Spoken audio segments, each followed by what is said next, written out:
Hey everyone, hope everyone's good, ready to go. If everyone can just confirm that they can see me and they can hear me, I think everything should be working. Welcome, welcome. So we'll give everyone a few minutes to answer. Hey guys. Hey Kevin, how are you? Welcome, brother. Hey Zoid. We'll let you decide. Let's give everyone about like a little 5-6 minutes or so. Where is my lost wallet? What? What are you talking about, Anya? What do you mean? Where's your lost wallet of Bitcoin that you didn't buy in 2012? I don't know where it is. I'm not sure. Absolutely. Thank you, Bruce. Appreciate it. My wife picked it up. I have absolutely zero interest in fashion.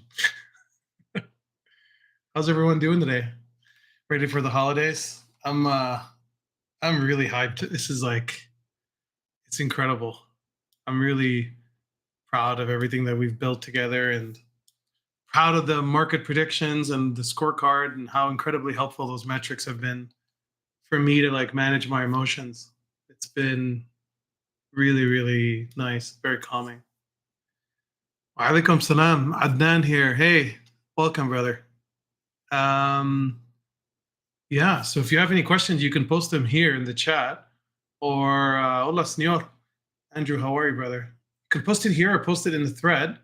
But now that we're doing the actual live stream, you might as well just post it here so I can look through all the questions. There's a lot of questions, so I want to make sure that we have sufficient time to go through it. So let me open it right now because I don't want to miss anything. Let me see. So we'll do them one by one. I'll do my best. December 3rd, December 2nd. Totalmente this is now we did that last one. Okay, so this is the first question was from Andrew. All right. Let's do this, man. Oh. Okay. You know what I should do? Just go and send the chat a link.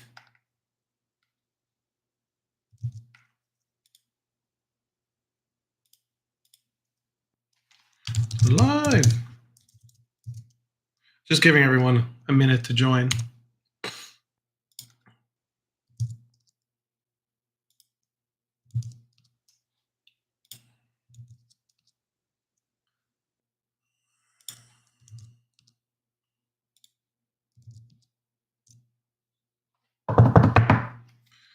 All right.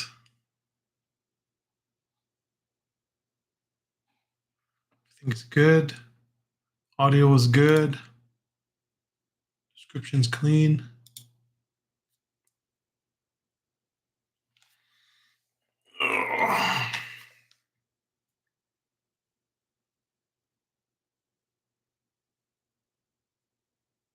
Okay. All right, everyone. So welcome to the stream. We're at 100K, which is unbelievable. I'm this is incredible. Oh, that's not what I wanted to see today. Been watching this all morning because we were basically having a complete converging symmetrical triangle, and then we broke below it on the 1 hour. It's just not a big deal at all. But I was looking at some levels, and I wanted to just take a minute to share them with everyone. These are really the 3 levels that I've been eyeing for Bitcoin. So, we basically hit a top at 104,000, and then the next 3 likely landing spots, if we don't hold 100, will be 98.7, 98, 94.9, and then 92, right? And I don't believe we'll correct all the way down. It's way too early to say. I'm feeling good overall. I think what I was looking for was ideally Ethereum to hit $4,000 by mid-December. And so what I'm thinking we do today is I'm gonna just share my thoughts on the market, and I'll try to keep it as brief as possible. Um, and then I'll just sort of rant about it and rant about the metrics and how they've been extremely helpful for me, and why I predicted the alt season, why I predicted that we were showing tremendous strength, and then we'll go through all the questions. So if there's questions, just jump in. Hey Jay, hey Andrew, let's go jump in, guys, and ask questions. Just ask as many questions as you want in the chat, and then I'll make sure I'm keeping an eye on it and I'll answer them as I go. But if I don't see any questions, then I'm assuming there's no questions, but I'll keep stopping asking if there's questions. So I think overall we're very good. Like the market is very healthy. It's very strong. We're in all-time high territory. We're in price discovery mode. That to me is as attractive as you can possibly make the market. Um, Now, I don't feel like this would be a very smart time to be like too Bitcoin heavy. This is why I've been accumulating alts and micro caps and small caps and mid caps for a long time now. I would hope that by now you would have seen why I was doing that, um, because I've been very bullish and optimistic at the prospect of altcoins outperforming Bitcoin and mostly outperforming ETH and even outperforming Sol and outperforming Doge. So those are like the four pillars I always try to outperform. If I can't outperform those four, then I'm not looking to take too much more risk, right? That's to me is my benchmark. I have to outperform those four. If I'm not, it's not worth the risk. I might as well just continue accumulating, blindly Sol and Doge and ETH, right? So what I've been doing is uh, I've been really strongly actively trading micro caps and small caps, as you've seen, and it's been tremendously profitable. That it's been very good, and I'm really happy with the performance of it. Because I've come up with I have a system that works for me, which is with micro caps and small caps. If I'm trading them, and these are the same ones that I've been posting, right?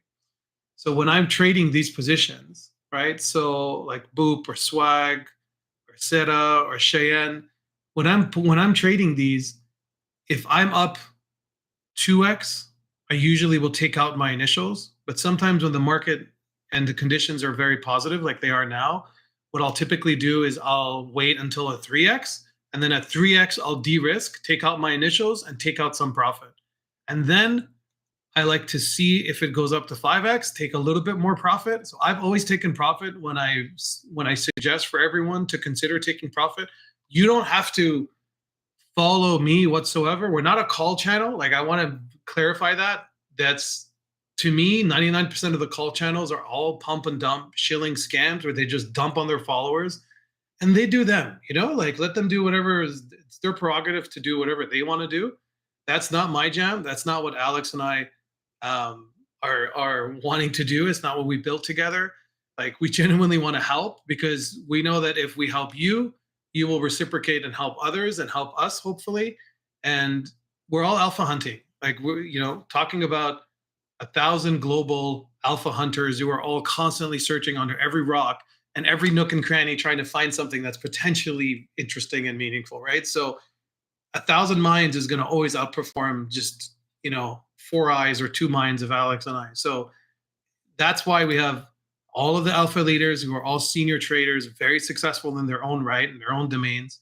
And everyone is looking out for one another. So we're not just some random call channel where we'll throw in some contract address and everyone just apes it. And that's not what we designed. That's not what we built.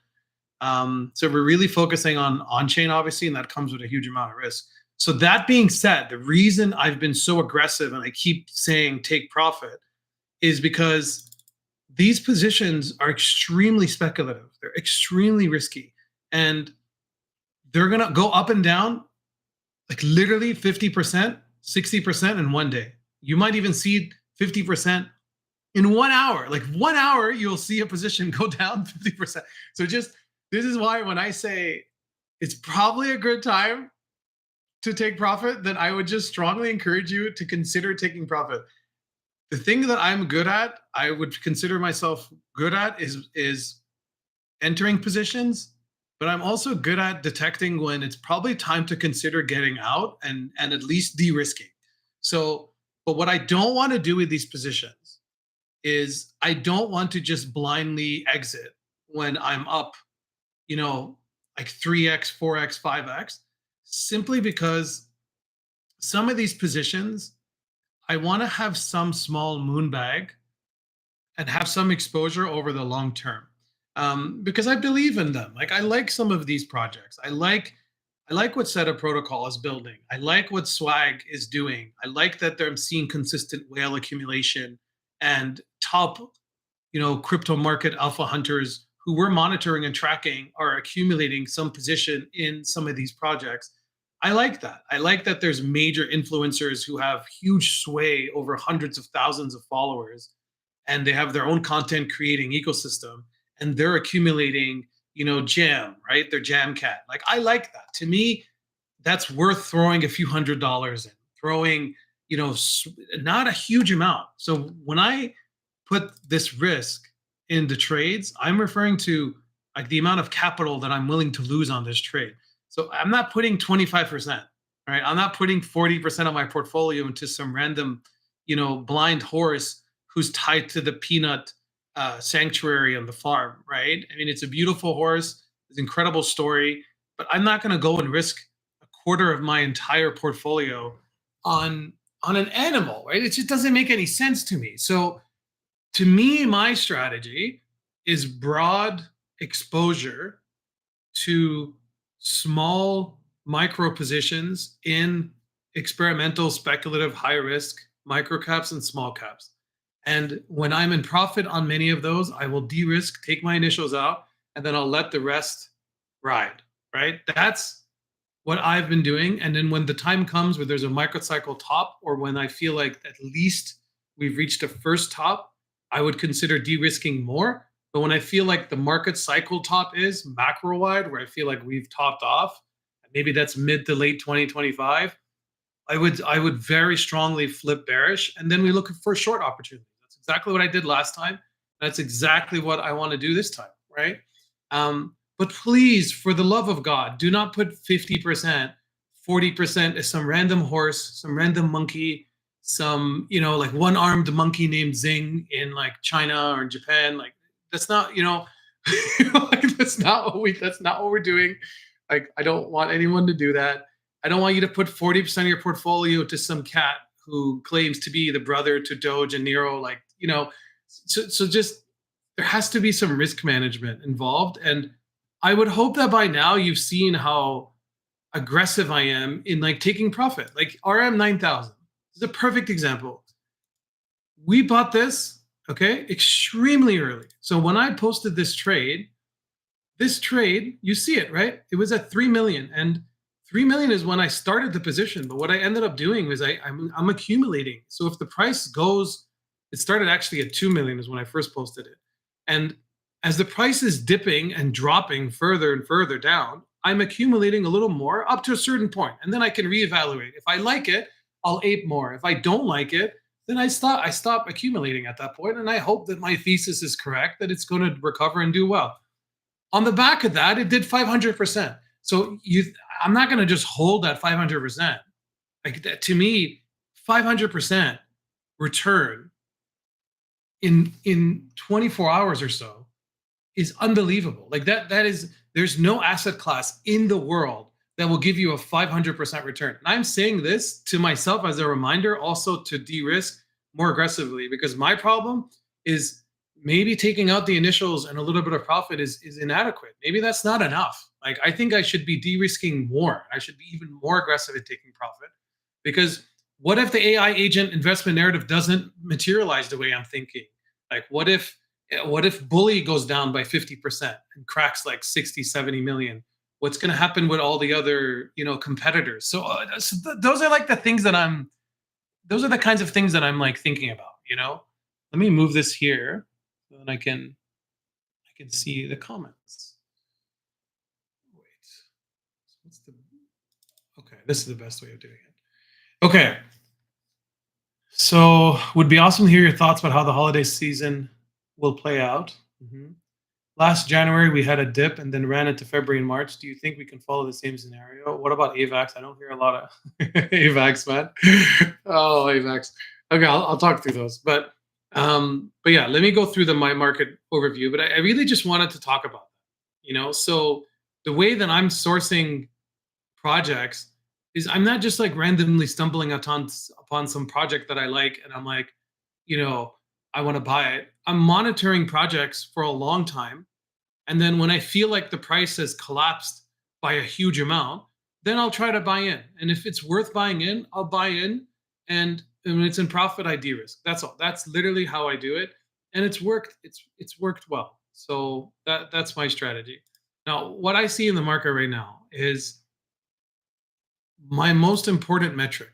Okay. So if we go back to like my scorecard that I use, this thing has been like literally the link is here and I could resend it if everyone needs it, but this scorecard has saved my ass more times than I could say because it just helps me know exactly where we're at, if we're having false breakouts, if we're having false breakdowns, if we're having an alt season, if we're having, should I be more Bitcoin heavy, should I be more ETH heavy, should I be more SOL heavy, and like what it's saying now to me, the only remaining part is altcoin showing sustained strength against Bitcoin. And we're just beginning that.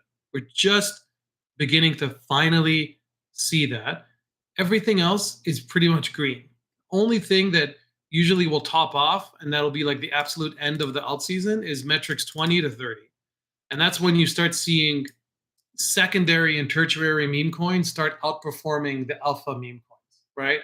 And when you see that, and you're starting to see that for like a week or two, 3 weeks, then you should really consider taking all of that profit out and sitting in cash, right? That's just you do what you should do, but that's just letting you know. Another two big important things that I have not seen happen just yet is we right now the total crypto market cap has finally broken the US Russell 2000 and it's set a new all-time high. So it's outperforming the US Russell 2000 by a magnitude that's much higher than ever has in the past. And like why that's important is because the US Russell 2000 is considered basically it's considered like the small cap stock market. Okay? It's like the largest small cap stock market. Think of it in those simplistic terms. So if it's the largest, smallest cap stock market in the world, then crypto is even more experimental, even more speculative, even more risky than US Russell 2000. And so if we're outperforming US Russell 2000, that's a very, very good sign that we're going to have like a continued alt season for a while, right? And like the way I look at that is I'll show you so you can understand, you could see it very clearly. I basically just look at this metric. It's as simple as that. So for me, this metric here, so we broke this level around 1.19 billion. So 1.2 billion. This was like the key level that I've been wanting to break for almost 4 years at this point, right? Like the last top was 3 years ago, but the first top was 3.5 years ago. And we hadn't broken it. So we sort of touched it here, but we couldn't really have a clear, sustained closed on the weekly and on the biweekly above it. So now we finally broke that. That's hugely bullish for me. However, we haven't done that against the NASDAQ just yet. We're extremely close, right? You can see that. We're extremely close, but we're not there yet, right? We're not there yet. And we're not there yet on the S&P 500. We're so close. We're so close. But why I get so excited about breaking these levels? So when the total crypto market cap, right? So when you're talking about the entire total crypto sector, when it breaks an all-time high against the S&P 500 stock index, so these are like the 500 largest publicly traded corporations in the United States and mostly in the world as well. When you break this all-time high, it's you should be just like net long crypto. Okay, so so this is why I've been accumulating. This is why I've been so aggressive in like deploying as much cash as I possibly can, And I hope you've seen that, right? Like I've been so patient and conservative with like my core positions, and I've just been trading micro caps and small caps for a while, with around 30% of my portfolio, as you know. But now I'm I'm restructuring it. I've been restructuring it to be a lot more aggressive and less Bitcoin heavy and less cash heavy and much more towards like Sol, Doge, ETH, and then mid caps, small caps, everything else that you've been seeing, right? So usually when you break this, so when you break the S&P 500 all-time high like we did right here, right? In December and January of 2021, this is like this is showtime. Right? This to me is when the party starts. The party hasn't really started yet. So like this is my like we're literally a good solid 12 plus weeks away until we had a market cycle top in 2021. I don't think we have another 12 weeks. Like I think we're just about to enter this, and maybe we run up for a month until the inauguration on January 21st, and then Trump takes office, and then the next morning people realize that he's probably not going to be able to implement a lot of his regulatory policies and new frameworks that he's looking to launch, and it's going to take a lot longer, I think people anticipate, and we might have like a nice little correction at that point. But I still think we're going to continue higher. So I'm not a point where I'm not at a point where I'm going to just start just hoarding cash and like waiting for a more optimal entry for Solana, right? Because I know some of you have been messaging me and have been posting in the group, and you're like, oh well, you're like, okay, well, do you think that we're going to be able to have a lower entry for ETH? And I want to accumulate ETH and I want to get it back to 3,300. It's like, just my, I would encourage you to not overthink at this particular stage in the market. Okay. So like, I'm just letting you know, like, I strongly encourage you to not overthink so much. I think some exposure to the market is better than no exposure. Hopefully that makes sense. Just get some exposure to the market as much as you can. And because the lion's share of your profits are going to come from small windows, right? And they're small 90 to 120 day windows. And we're just about to enter that window. So like trying to nitpick and fine tune every single entry to make it optimal. And you're like, oh, I want to be 100%, make sure that I'm maximizing the lowest entry for a long, and that I'm maximizing the entry for a short. It's like, man, just, I'm, from my experience, this is just not the time. It's not the time to go deep into trying to figure out exact precise levels, and just use dynamic cost averaging. Like I'm telling you, this is what I've done. It works well. And I wish I had been doing it for much longer, right? That's just what I've done for a while, but I wish I had done it like 10 years ago, right?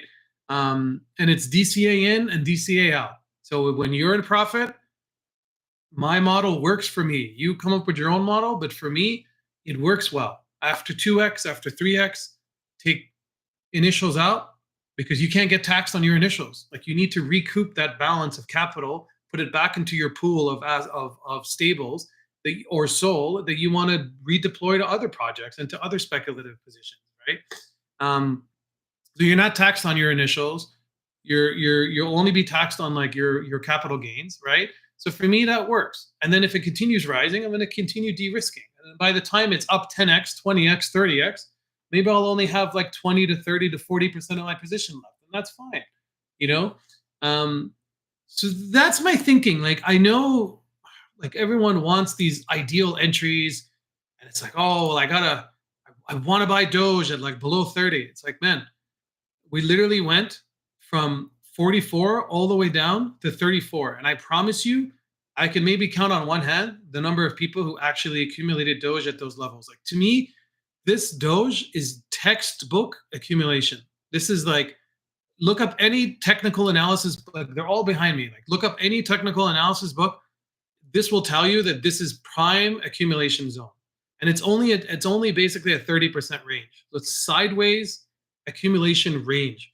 And when you have the macro trend is bullish, and you have Bitcoin above all-time high in price discovery zone, and you have ETH, Bitcoin finally breaking all of the key resistance levels that we've been tracking for 3 years, and you have Bitcoin dominance essentially steadily dropping, you don't want to be trying to think, oh, well, I want to go 1 cent below the range, or I want to go 1 cent above the range, and then I want to try to short. I want to try to short like an extremely, bullish trend, right?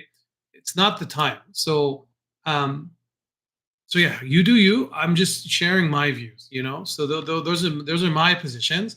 Um, that's why I've been so aggressive in like accumulating Doge and buying as much Sol as I possibly can, and buying ETH, and then going heavy in some of the other positions, right? Um, so yeah, so those are my. That's what I'm thinking. Now, do you always suggest? Okay, so let's start going through all the questions now, because it's already been half an hour. That took a lot longer than I was like anticipating. Okay, hopefully they've found that helpful. Okay, so the first question: with all the metrics you're following, is there a way to roughly forecast with some conviction of a top for Bitcoin, ETH, Sol, and dollar value? Yeah, I mean, I feel good about my projections. So one thing about the market that I will share is, let me show you something that I thought was pretty cool. Um, how do I unhide an element again? I have to do it this way, right? So I need to unhide. I think it was this one. Yes.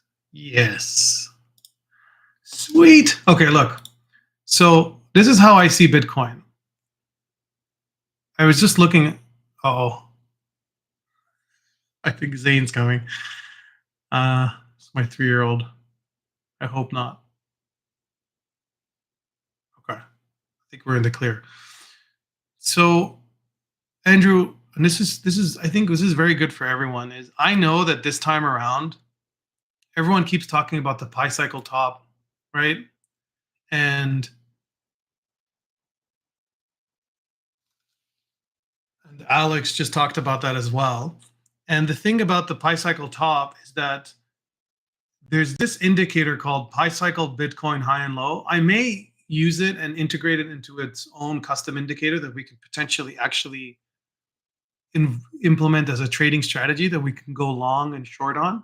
But it helps with identifying cycle highs, and it also helps with identifying cycle lows. It's not as accurate with cycle lows, but it's pretty damn close. Problem with it is exactly what Alex said, which is the cycle high, the last cycle high was detected as April 2021, and it was good. It was helpful, but it completely missed the November 2021 high.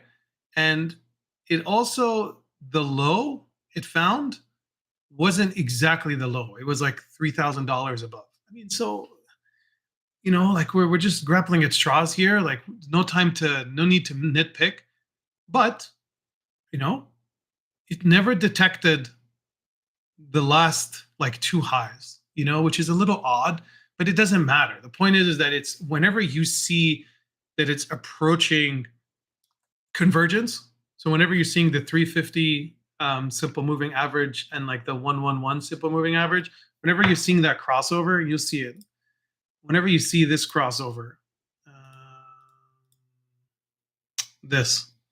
So whenever you're seeing the long SMA and then the short SMA, yeah, the long SMA and the short SMA, whenever you're seeing some kind of crossover, is when they detect that there's going to be a bicycle top, right? And it's all derived around, and it was all back trained and fine tuned to be obviously retrofitted as much as possible. So it probably just needs to be retrofitted again. Like you can probably make it so it does fit every single top again if you keep modifying these in increments. So if you do like 352, 353, like 109, 110, 111, 112, you're just overfitting the model, right? And then it's just completely inaccurate, and it's not going to be very useful. But in its current form, it's fine. Like it's very helpful. So that's one way, right? So Another way is I have like a dozen ways. So I don't want to like, you know, bore you to death with like all of the ways that I can help detect like when there's a market top. But another way is just using a gradual growing curve. And you could see that literally this is like a very, very simple curve and it's fitted to each top. And I know that generally, as we're approaching the top of this curve, is when I would be very strongly considering de risking. Now, it doesn't mean that, so for us, where are we in this curve, right? So, where are we in this curve is if somehow in the next few weeks we do hit a top, it would mean that the top would be at like 126, 125, right? Which is interesting because if you remember my range that I said from 3 years ago, my market cycle top for this cycle was 115 and 130, 118 and 130, right? And that fits right here.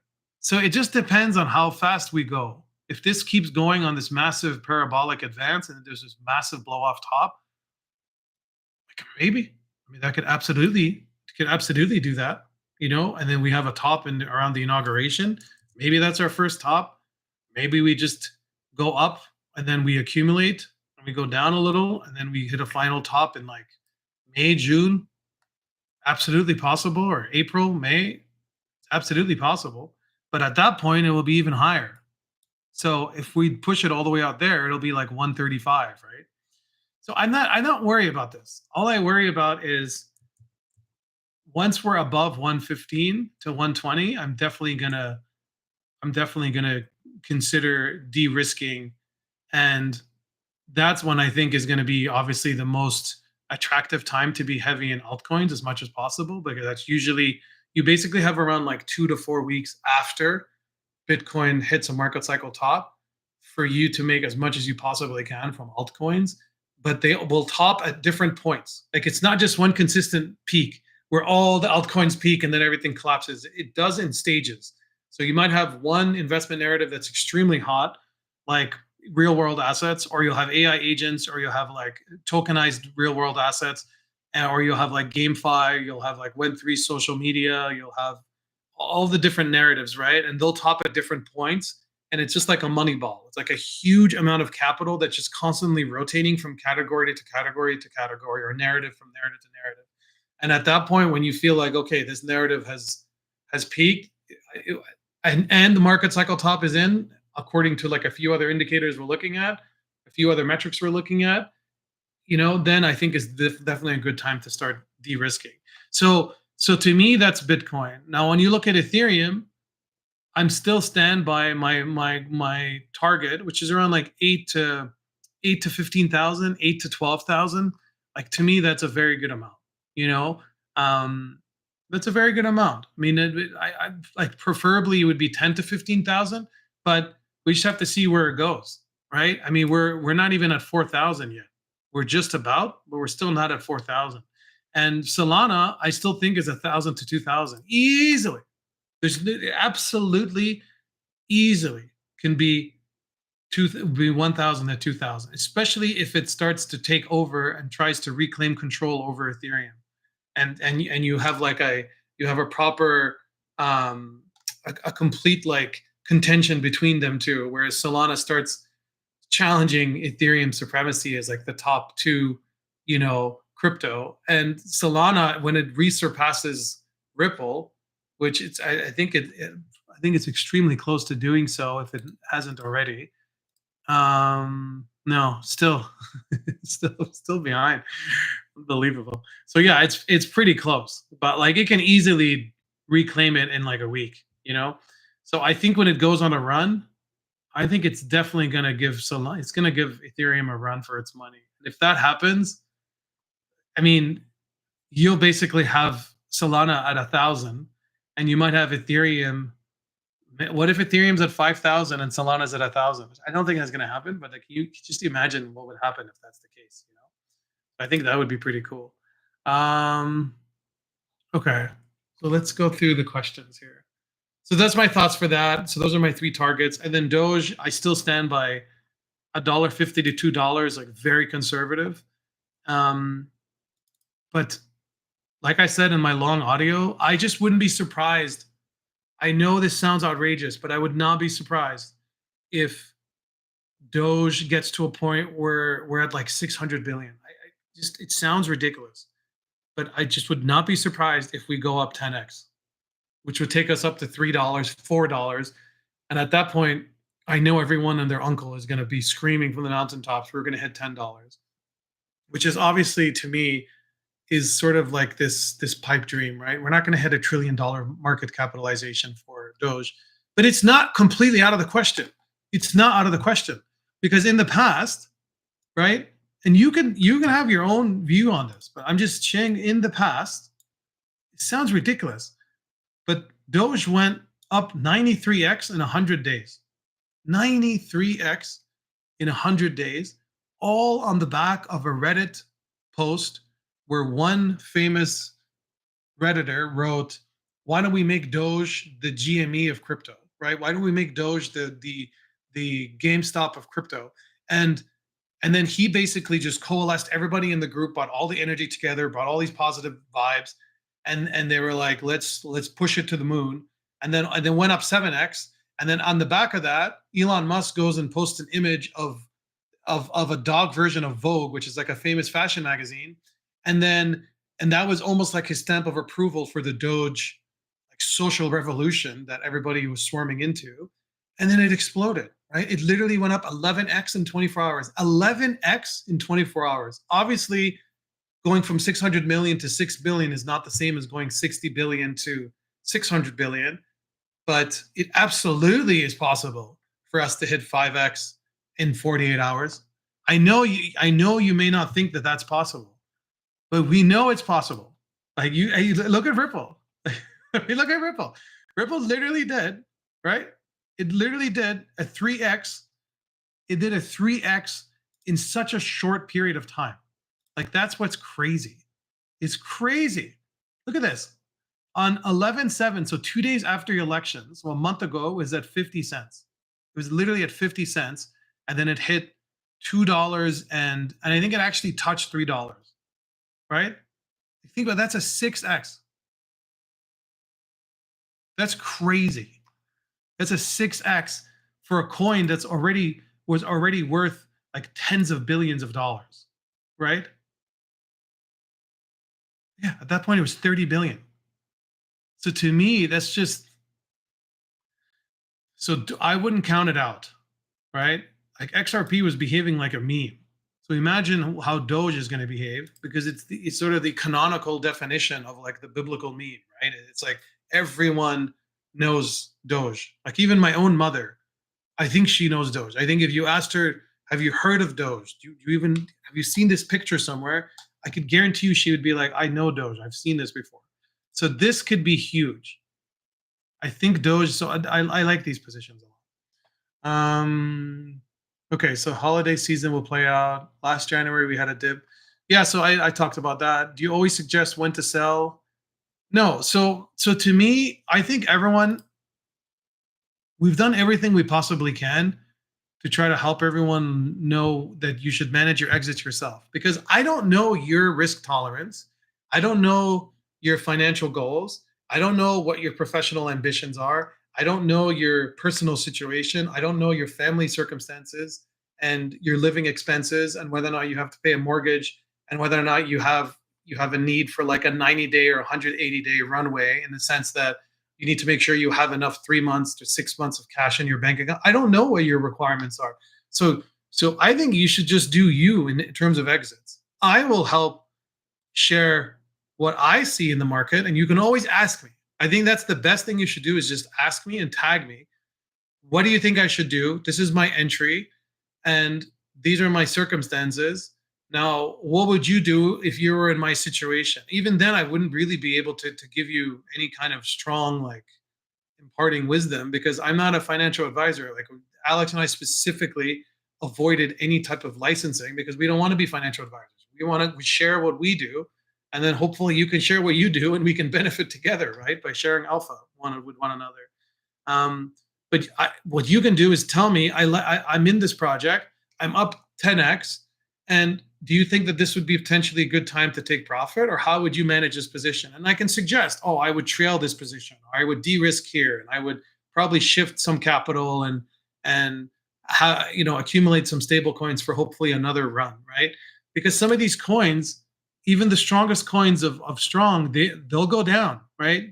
Doge went down 50%. The prior time it went 80%. It went down 80% last time. Mid-cycle run, it went down 80% after it ran, right? Um, so if you don't want to be holding this and you think that this period would be like incredibly depressing for you, then you have to know yourself, right? You have to know your own personality, and you say, okay, well, I have to make some adjustments here. Like, I don't want to be in a position where I'm experiencing an 80% drawdown. Um, I don't either, but to be honest with you, I think Alex and I just have thick skin at this point. Like, we're completely desensitized to it. Like, I could care less that, you know, Roastmaster 9000 went up by 5x, 6x. I took some profit, took my initials out, but I still have like the majority of my position in it. I could care less that it's down like, 50% from the top, 60% from the top. It doesn't even bother me at all now. Like in the past, obviously it would annoy me. Now I'm like, I could care less because I just feel like we're so early, and it comes with the territory of being really early. Hopefully that makes sense. Bro, easy for me. Says it's time to get out. I'll just get out. Okay. So dollar blast time. Gotta work. I will catch up with the replay. No, you're welcome, brother. Great. I can feel the FOMO from now. I'm gonna mess it up or not? No, you're not gonna mess it up. You're gonna be good. Are we long or short? I know you're just screwing with me, so I'm not gonna answer even that question. Feels like we fight between Floyd and Muhammad Ali. Short, drop or soul, XRP or soul. Elon is going to pump that to high hell, $10 Doge. There was uh, one of the senior members in Blockcircle, who's a good friend of mine, was saying yesterday that he's like, what happens in the off chance that Elon Musk argues with Trump? Because it's an inevitability, right? It's inevitable. Like, it's absolutely going to happen. And what happens then to Doge? Like, I could easily see Doge going down 20, 30, 40% if there's a recorded video of Musk yelling at Trump, or Trump yelling at Musk, or having a very clear verbal altercation, and there's on a disagreement on some type of subject. I could absolutely see them both losing their temper.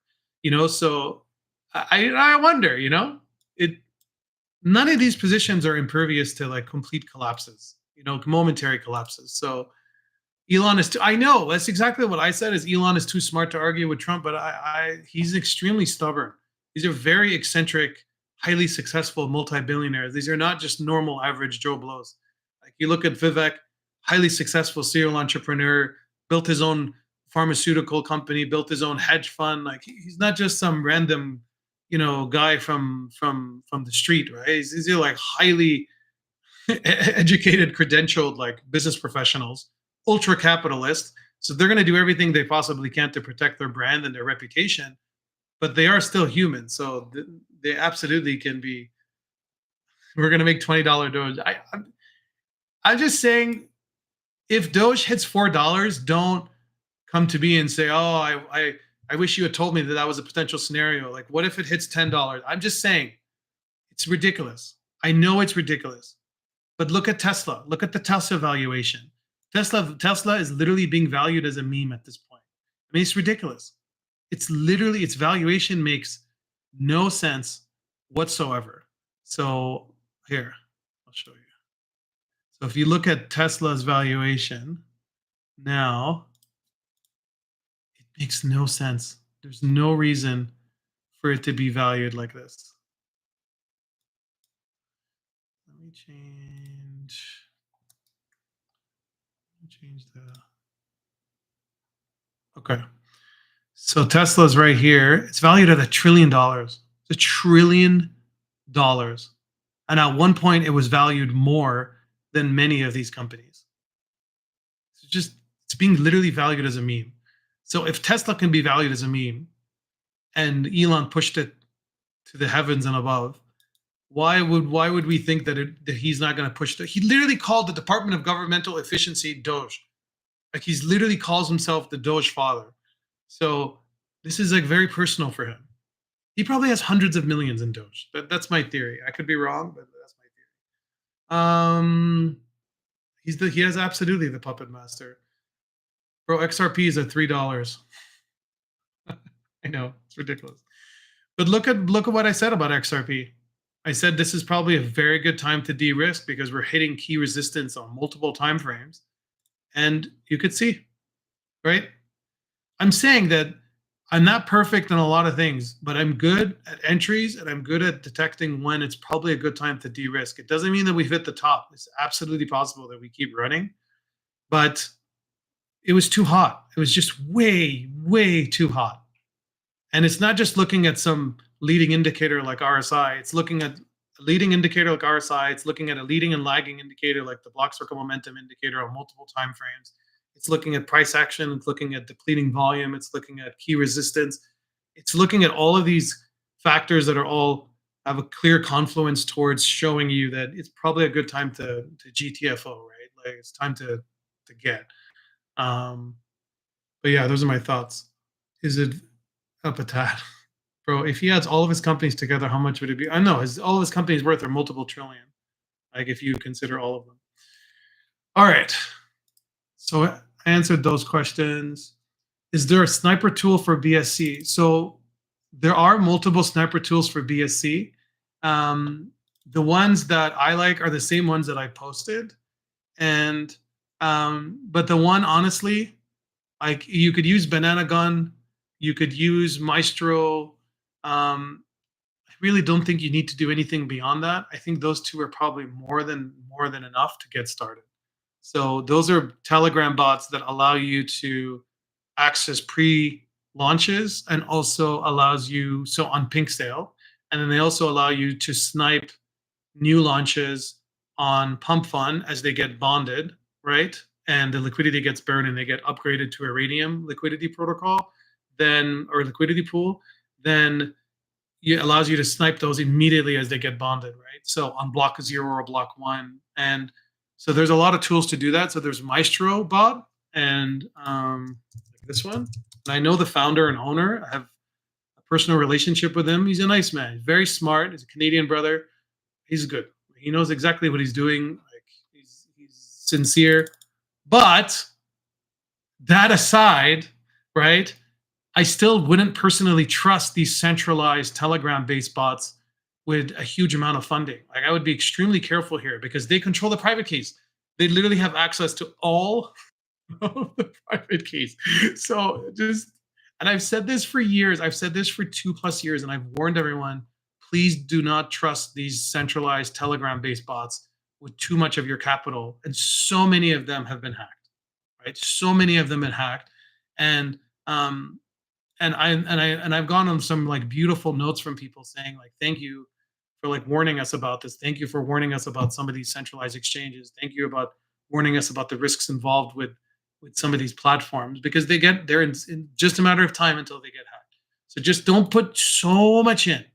So what I like to do is use multiple Telegram accounts across multiple Telegram bots across multiple wallets, and then when they surpass a certain point, then I try to de-risk, right? So 10,000. That's like the amount that I can absorb a loss up to a certain point before I get really irritated, and that's like 10,000. That's why MetaMask, Phantom, Soulflare, Backpack, Kepler, right? All these other extension-based wallets that I'm using that like all the ones that I've shared talked about extensively. I don't like to keep more than 10K in any one particular option, right? So just spread your surface risk across multiple solutions that are not correlated, that are not connected, that are not going to be exposed to the same type of um, risk, right? That's how you do it. So Maestro is good, and then Banana Gun is good too. It's excellent. And then there's Photon Bot, Trojan Bot, but for BSC, those are two good options. And then what do you think of Chainlink? Been holding it around $10. Oh God, Chainlink. So I had Chainlink at 10 cents, and I want to rip my hair out because I sold it at 50 cents, and then I bought back in, but I didn't ride it up to $30. It's stupid. I'll never forget Chainlink. It's like one of my projects that I'm like, oh my god. I had a huge position. So but that's just crypto for you.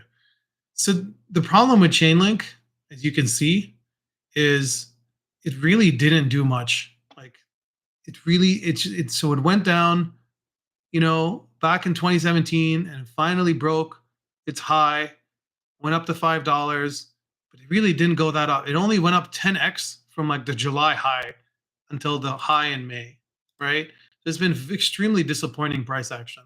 Fundamentally, the project's solid. I mean, there's absolutely no concern in my mind around any type of Oracle-based pricing solution like Chainlink, like API 3, like all of those first-party, third-party Oracle solutions, especially the first-party Oracle solutions. You know how bullish I am about them. Like I've talked about them. I've invested in some of the projects themselves. Um, I like that narrative, right? Now, because they have the closest tie to actual institutional-based enterprise apps, so companies can actually integrate the Chainlink network and the solution to go allow you to they can build apps on top of it, right? And it can settle bets, it can settle different trade positions, it can settle any type of like speculations, like, oh well, I predict that this is going to happen, or I predict this is going to happen. Everything can be settled through a decentralized Oracle like Chainlink, right? So like fundamentally it's solid, there's no question in my mind. Price wise, I don't I wouldn't even consider, like at this point, I wouldn't even consider selling yet. Like to me, this is just rock solid. Like we have a good solid recovery on the weekly. We're hitting local tops here on the daily. So we've hit a 26 and we're seeing like a reversion, seeing a slight reversion back to the mean on the volume. And we've already hit an RSI of like above 90. So that's it's a little scary. I definitely would be expecting a pullback here, which is what we're seeing. And then I would just keep an eye on this. Yeah, this is exactly what I would do. See, momentum has already flipped. So the problem with this is you're seeing a very, very clear divergence where you're having the strength of the trend is declining while the price is appreciating, or just finally now it's settling down. So that divergence is not as concerning for me. But it's a slight bearish divergence. Not a huge concern, small concern. But I don't like that momentum is below zero. No good. No good. That I don't like that.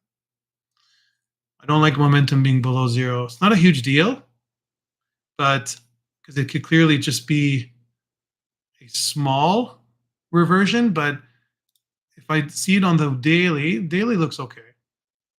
12 hour, 12 hour is also starting to dip here. 8 hour looks, are we below zero also? No, but it's close. I would be careful here. The only thing I would do is I would just see if are you going to stay above here, or are you going to go below? Are we going to stay in this small range, or are you going to break below? If you break below, then clearly there's a lot of levels we could look at. But I mean, it's just been going straight up since the election. So it's gone up 2.5x at that point, right? Um, yeah, I would be careful here. This could easily go back down to 20. It's just like a massive amount of demand there. So yeah, that's my view on Chainlink. Yeah, and your dad still has some, Connor, right? Yeah, 69 OG accountant from Ireland, my Irish ginger brother. Okay. Do you think it'll continue to rise? Yeah, I would definitely consider setting up some trailing stop losses there and saying I'm willing to tolerate 10% more below, and um, anything below that I'm not willing to accept. So like right here, this would be a perfect example. You can tolerate about a 6%, maybe set it to 10%, set a trailing stop loss at 10%. And then what it'll do is it'll just trail your position right down to here. And as if the price continues to appreciate, then your stop loss, which is now displayed as blue, will continue to trend higher and higher, and it'll keeping that space at around 10%, right? Trailing stop losses are very good as long as you're not keeping it so tight. You want to give the position some space and some room to breathe, you know. Otherwise, you're gonna hit the trailing stop loss every time with these wicks.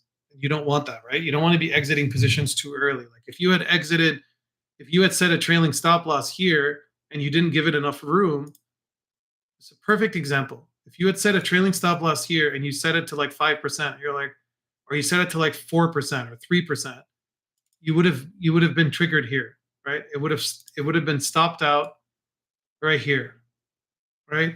And you would have stopped that at $17, and then it continued blowing up. So just give it a little bit of room. So my approach for these is I like to set up a trailing stop loss, um, and then make sure. And if you need help with trying to define what the actual, the upper ceiling or like the upper band and the lower band of what a proper range should be and what the distance should be on the where the stop loss should be, I can help you. But the best way of doing this is exactly what I was explaining to the crypto Walter White. So all you do is go here, change this to percentage, and now you can see exactly where it is. So if you change this to right there, right since we began the actual range, so right here, right there. So you could see that the entire range is 14%. So from 0 to 14% covers the entire range. And you know that the midpoint is around 7%. So if you're setting it to 10%, it's 3% below the midpoint. Hopefully this is making sense. If this is not making sense, just please ask. But I think it should make sense. But if it doesn't, just please ask me. Get in and out, 1 point of failure. So hey, hopping in. Hey Grant, what's up, brother? Unfortunately, have to go. No problem, man. You're very welcome. Trailing stop loss. What's the stop loss for? You know what the stop loss for is, Anya. It's the stop loss is to make sure that that's your point of invalidation. So if the trade goes and hits the stop loss, it's going to automatically terminate the trade and liquidate your entire position and close it, right? So oh, the limit activation price. So yeah, there's stop loss market and there's stop loss limit. I don't want to overcomplicate it, but just look at this. So I like to use trailing stop loss limit if it's possible, but you can do it like this. So this is like a little. I don't think you need to do this, but if you really want to do this, this is much better than doing a trailing stop loss market because I'll show you an example. So this is a trailing stop loss market order, right? Let me zoom in. And you can see that if you're setting a position, so you're saying when 8,500 price hits for this particular asset, then I want a 5% trailing stop loss. And I want the trailing price, then it's going to set a stop loss at the trailing price of 80.75. But the problem with this is it's using market price, right? It's not using, so it's using a market price for the activation price. So the problem with this is that if you're dealing with like a mostly illiquid asset, then when you're trying to sell or you're trying to exit certain price points, then you may end up selling with like 50% slippage, right? That's the whole problem with a trailing stop loss market order is you are essentially not protected from setting an absolute maximum amount that you're willing to accept with like with downside exposure if you're exiting a long or for upside exposure if you're exiting a short, right? So a limit allows you to set a limit to say I'm willing to sell the position once my trailing stop loss is hit, but back to a absolute cap, right? Like I'm only willing to sell it down to a certain price. And then and that's it, right? But the risk with that is that you sometimes when you're trying to exit a position and your trailing stop loss is triggered, you're going to end up waking up and then you're going to be like, what the hell? Like I'm still holding on to this bag. Like 50% of my bag wasn't sold because it didn't hit, it hit the limit price much earlier than I thought. And now you're stuck with this bag that's worth a lot less than had it would have been if you had just sold it on the market. So it's look a little hard to explain, but that hopefully makes sense. So there's risks and benefits to both, right? So let me just summarize again. So for trailing stop loss, if you're using a limit price, it's very good if you don't want to experience severe slippage, but there's a risk that you're going to be holding the bag a lot longer than you think that you would want to. Market price, you're going to be you're going to be it's susceptible to the like in a liquid order book. So you might clear the entire order book as you're selling everything, and that doesn't happen. It happens more often than you think, especially on like smaller exchanges. And at that point, you're going to essentially sell your position. You're going to sell your position at the price that you didn't want to sell it at because it's going to clear the order book and it's going to sell it at like 20% below what you actually wanted to sell. So hopefully that makes sense. All right, next question. What are some leading alerting indicators that should all wear that the altcoin season is to end? So I think I've gone through some of those, but to me, and I want everyone here to hold me accountable to this too. I want everyone to let's hold each other accountable to this. So to me, when others Bitcoin on the weekly hits 0.37 all the way up to 0.5, this window here, right? So whenever it reaches 0.37, I want us all to be like, hey, metric number, well, what's the metric number for this? This metric number is, let me see. So this metric number, I think, is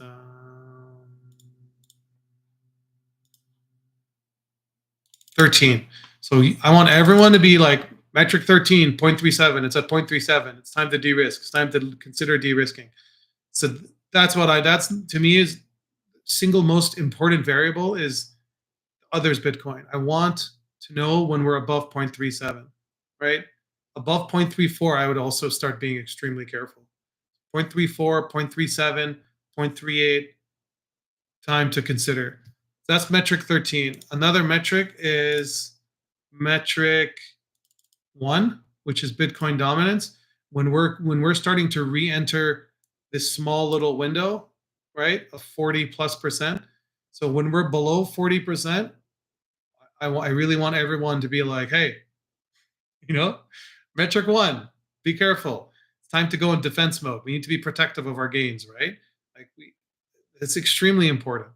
Another metric is the global stablecoin dominance. So that is this one. So metric 34. So the stablecoin dominance is this one, right? So this. So where we are now is exactly where I was predicting and I was hoping we were going to be, which was we're in bullish alt season territory, right? And we're going to be, and I suspect, and I predict we're going to be in this range for a while, for several months, where we're going to keep oscillating up and down. And when it goes up, it means that there's going to be some type of sustained, I would say pullback on altcoins. And then when we're trending down, it would be like a little mini alt season. But all of this is generally alt season to me, in my opinion. Now, when we exit this, I would be extremely careful. Like when we're above 6.5% to 7%, I would be extremely careful, right? And you can see every single indicator I'm showing you, metric 1, metric 13, metric 34. So 1, 13, 34, each of those, they all called the tops. Like they called the alt season tops every single time, right? This is why I keep saying that the metrics have never failed me. These ratios have never failed me. They're so helpful. But the problem is it's just so complicated. Like I've tried my best to try to keep it as simple as possible, like through a scorecard format. I don't know what else to do. Like at this point, I just need to, just stay on top of it. And it's good you keep asking me, like, what should I do? So then I can stay on top of it, then there's like a million other ones. Like you go to the platform and you go to the sentiment scores. So the sentiment scores are very important because I know everyone likes to look at like general fear and greed levels. So whenever you're seeing a huge convergence of here.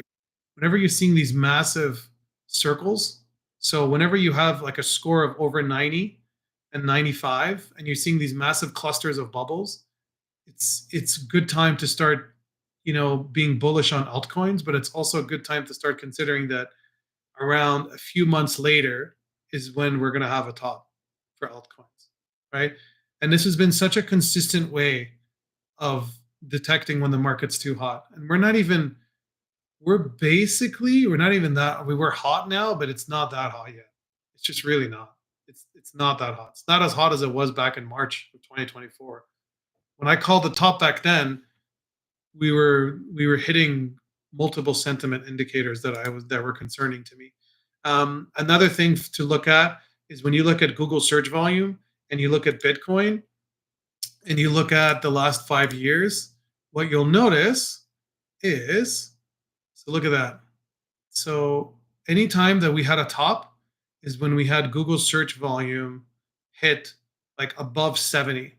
So whenever Google search volume hits above 70, which means it's the popularity of the search term Bitcoin. People are searching for the term Bitcoin and it's above 70. So that means it's higher than 70% of the time in the last 5 years. Okay. Whenever you're above 70, you need to be careful, right? We're going to have a pullback. So whether or not we're going to have a short pullback or a midterm pullback remains to be seen, but definitely going to have a pullback. Like, there's no question. Right now for us, the highest we reached was 64, and that was a few days after the elections when we finally crushed 80. And now we're actually back down. So I'm feeling fantastic. Like I don't know. I'm not in a very fearful mode right now. Like we're basically at like 35. So, and if I change this to 90 days and we look at where we are now, I think we're good. Like we had the most popular day was 12th of November, and since then, sort of just been in like a steady decline actually, which is very good for us because we don't want Bitcoin to be very popular yet, right? Probably tomorrow it's going to paint a new day of data, and it's probably going to be much higher than 40. Maybe it'll hit 60 because we just broke the all-time high, and there's a huge amount of media and publication coverage right above that. I'm going to sell to my wife to buy more. Yeah, I'm going to say that. I'm going to tell Agnes that. She's going to strangle you. So just wait till it hits $5 and put a trailing stop loss. What do you mean? Which asset? Which one are you talking about, Anya? Light the chain link? Are you talking about something else? I don't know which asset you're referring to. Okay. What are some leading? We talked about that. What are some questions about sniper settings? Would you recommend? Oh, Sui. Yeah, I'll go through Sui. I like Sui. So sniper settings. I know a lot of people are asking about sniping. I'm gonna give you a little spiel about sniping. So there's a huge amount of risk with sniping. Like the vast majority of snipes you're gonna do are not gonna succeed because you're trying to outperform other investors and quantitative traders and algorithmic, mathematicians who have access to superior computing infrastructure, who have access to like unlimited pools of liquidity and of capital that they can pay $3,000-4,000 in gas to be able to expedite their transaction and to have it front run you and front run everyone else. They have access to the computing infrastructure, like I said, is superior, but it's also geolocated and it's much closer to where the processing nodes are. So like where the actual exchanges are hosted and where the actual transactions are being received and processed. So you're talking about multiple advantages, right?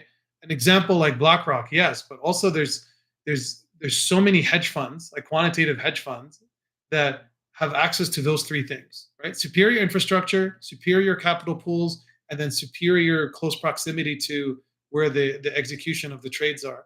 So if you want to snipe, go and snipe, man. Have a good time, enjoy it. But just know in the back of your mind, you're probably going to get completely wrecked, right? Unless you already have the contract address and it's not very popular. It's a very hyped launch. You're going to get absolutely destroyed, right? You're going to lose your gas. You're not going to buy the token at the price that you want. And then you're, oh, sorry, Zany's here. What's up, Papa? Monkey Man. Monkey man? Okay. Stammen straw, please. Go use a straw, okay? Second of that, please, okay? Sorry. Okay, Baba. Okay, Bubbies. So yeah, I mean that's the thing with sniping. So just be careful. So, and then the other thing with sniping is what people are doing is they go to those call channels on Telegram, and every person in the world who has like, half a brain is like posting these contract addresses and just dumping them on the channels, and then people are scraping them and executing them right away, and they're just blindly buying shit that has no actual value and is very clearly a honeypot or very clearly a cabal coin that's being controlled by like 6 KOLs, influencers, and then they just dump on you. So like I think if you want to snipe, then yeah, the settings, like, okay, so with those warnings aside, usually the way that the sniping works is that there's usually like two variables you have to manage. Your how much gwei you want to buy, so how much extra gas are you going to allocate to the snipe. So usually like 40, 50, 60, 100 will help. But then also the second most important variable is the slippage, right? So 20% slippage is going to work fine in most cases, but for like the large overhyped ones, no. You're probably going to have to pay a lot more than 20% slippage, right? You're probably going to have to be willing to accept literally like up to 100% slippage. I know it sounds stupid, but I'm just telling you, in my experience sniping, that's the way it's the only way to do it. So, but you could do it. Like, you can succeed if you have access to proprietary information. So so BSC sniping is a little different. So I'm talking about Ethereum sniping, right? But for BSC sniping, the same. I think you're still going to have to pay a lot, and your slippage is just you're going to have to do everything you possibly can to be processing the trade on the first block, right? So block 0, block 1, and if I show you, remember I showed everyone the Alpha Hunter prototype that we have, right? And so in the Alpha Hunter, we have all of these wallets that we've been tracking and monitoring, and who's buying. And these are all power traders, whales, influencers who have some of them have tremendously successful profiles, right? And it's taken forever to identify who these wallets are. And we've been adding more and more to it. And basically, many of these people were buying some of these extremely profitable positions, and they were sniping, right? So look at block 0 sniping, right? So I've studied these very closely, and you could see exactly how they do it. So my suggestion is, if you have a particular project that you're very interested in, go to block 0 for that coin. Go onto ETHScan or go to SolScan or go to BSC Scan. Go to a coin that was just launched. Go to the first 10 traders. Go to their addresses. Go to their transaction history. Look exactly at how they acquired that coin and how much gas they bought, how much gas they used and consumed for that. And then you can just reverse engineer it and do it that way. Are hedge fund sniping meme coin launches? No, they are. They are. But they're not sniping like random pump fund like coins that don't have any hype or any kind of interest, right? But no, hedge funds, I wouldn't trust. I know a lot of like the larger hedge funds in the world, and those, they're animals, right? Like you're talking about investment capital experts, so they're absolutely looking they're looking at every opportunity to make a dollar. Basil on BSC, if I were to spend $1,000 on gas, would that get ahead? It depends. This depends on a multitude of factors. Like that's what I was just saying. So it depends on what type of solution are you using. Are you using MaestroBot? Are you using like an enormously high gas rate? So it's like, what trading app are you using? How much gas? What your slippage is? How much liquidity is there in the asset? What type of smart contract is there? Do they have sniping bot protection? Like this is the other problem. When you're looking at coins, you have to make sure that there's no sniping bot protection, because sometimes when you're looking at a project, they will literally will prevent you from sniping it, right? They will do everything they possibly can to do like trading cooldown periods. They do like anti-sniping, anti-whale accumulation. So you have uh, all of these measures that the developers are using to change the smart contract to prevent sniping, right? Because it becomes such a problem and people pumping it to hell and then dumping it. So uh, so I think that's the way to look at it. Us little guys, how are we gonna make the 100 million then? 100 million. First get to a million, and then getting to 100 million after that is to me it's absolutely achievable. Like there's no question in my mind. And even if I get to 100 million, a billion, I will always have Blockcircle because to me it forces me to stay on top of the market and top of the trends, and I'll never be able to do it by myself. Like it's impossible to do it by myself, right? And I can't do it. Like it's Alex and I have said this for years. Like we cannot do this ourselves. Like, we need to be able to leverage the collective intelligence of everyone around the world, and we have pockets of knowledge across everyone. Um, so I would do it that way. So yes. So is there any? Okay. So for BSC, is there any way we can look at cat to see what the top snipers are? Yeah, that's exactly what I was saying. So if you go here, go onto deck screener or go to Gecko Terminal, look at cat, right? So Simon's cat was obviously like extremely overhyped, right? But all you do is go into the you can go into the first possible trade. So go like this. So the first trade was August 22nd. So August 22nd, go here, go to August 22nd, and then should have checked the time, but it's fine. So then what we can do, just do it like this. Let's see where it goes. Okay. No, I want August 22nd until August 22nd at like 1 p.m. Let's say 3 p.m. just in case it was launched after.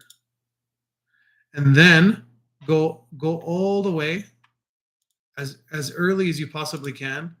Look at the transaction, right? So you see how this takes time, right? So you got to go all the way back to like the first possible trade, right? And then look at how much they paid.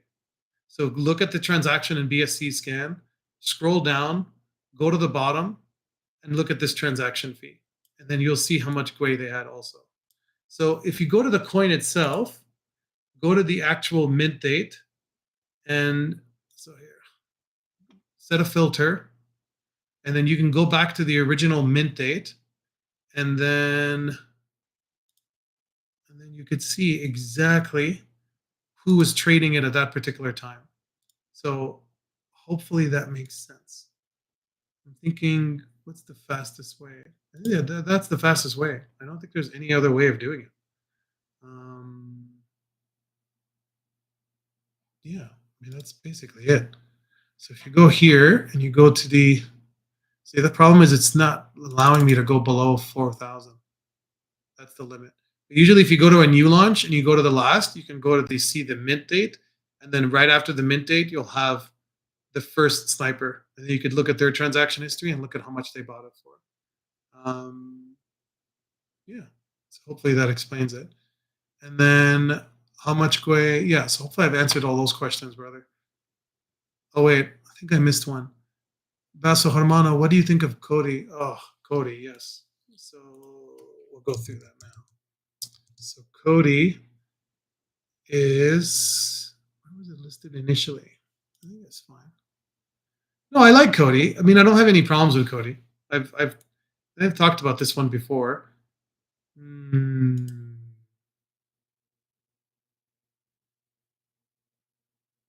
Yeah, this is a little weird though. Like lower highs. Definitely would want to keep. I would want to break that like as soon as possible. And it seems like it's finally breaking it today. So it's funny you're asking me today about this. Now it's Yeah, I like this actually. This looks really good because, and I like that there was a massive volume spike as well. And I like that you have this big break of trend. Yeah, this looks good. And then you have rising in the strength of the trend itself. You have momentum above zero, above 100. Still got plenty of room to grow. So if we close the daily above, 16 cents, 17 cents, then I think we're in good shape. I like this. I definitely like this one. So yeah, I like this position a lot. They only paid 11 cents for the first one. Yeah, so maybe it wasn't sniped, right? I don't know. I'd have to look at it. I'd have to look deeper into cat. But but at least now you know like the mechanism, you know the framework, you know how to do it properly. Uh what else? Yeah, I think that covers all of those questions.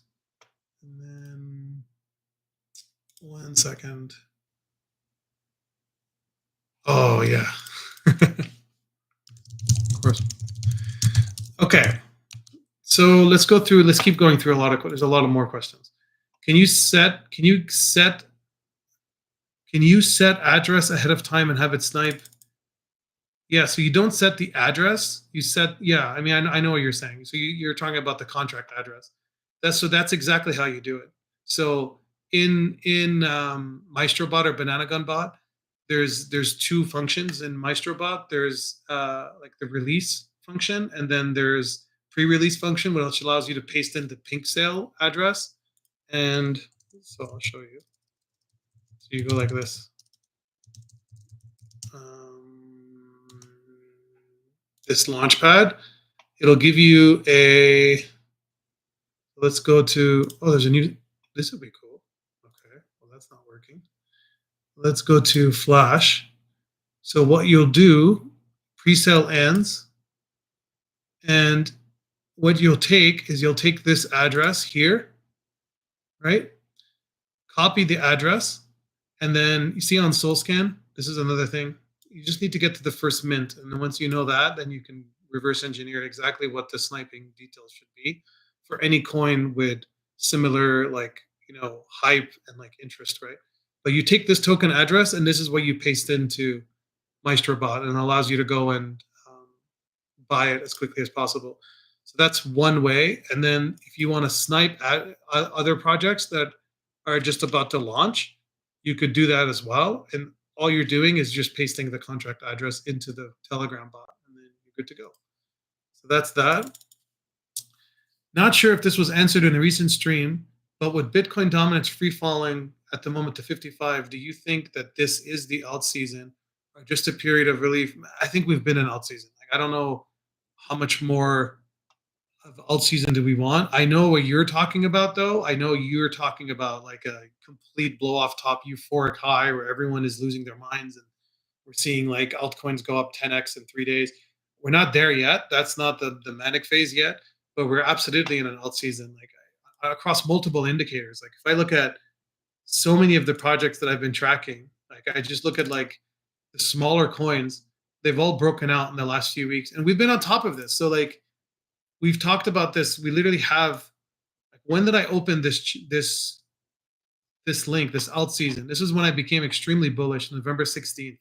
So as far as I know, I think I was one of the first people. And I mean this humbly, right? Like I don't care about recognition or credit. Like you all know me. I have no interest at all in getting any attention. I want to be behind the screen, like below the radar.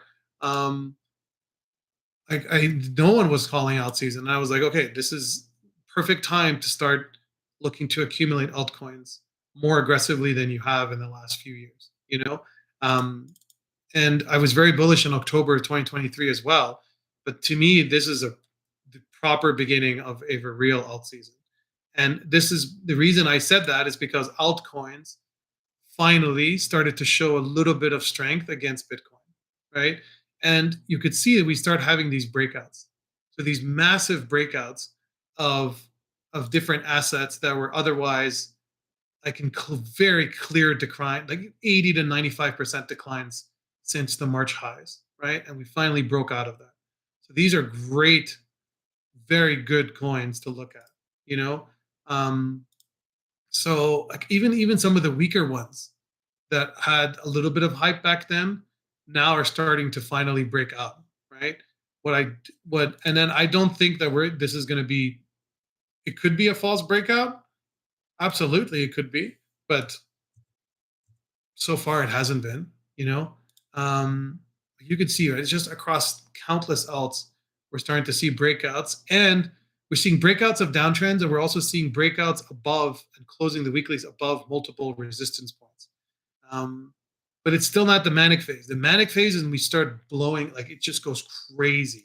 Like even yesterday, I was looking at Mana with Connor, and you could see if you look at Mana, which one was it? What was this?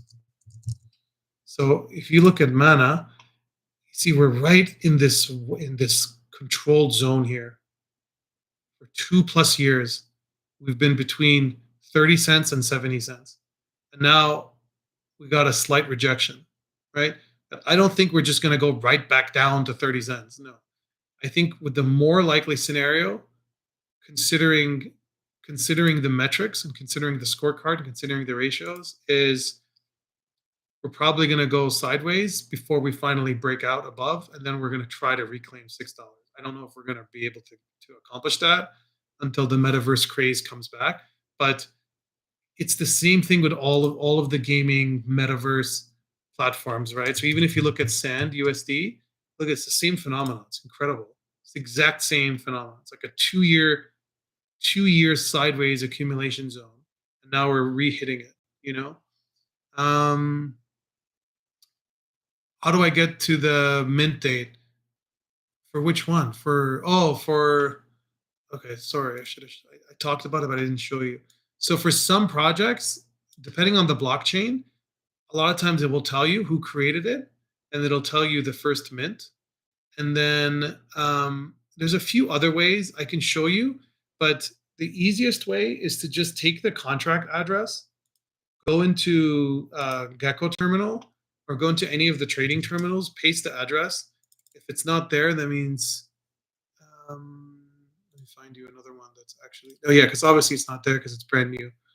But if you go to any of the, let's do cat. Let's stick to cat. I like cat. That's a good example. So Simon's cat. When was it created? Here. So this was the pair was created, right? And but this pair is for the liquidity pool.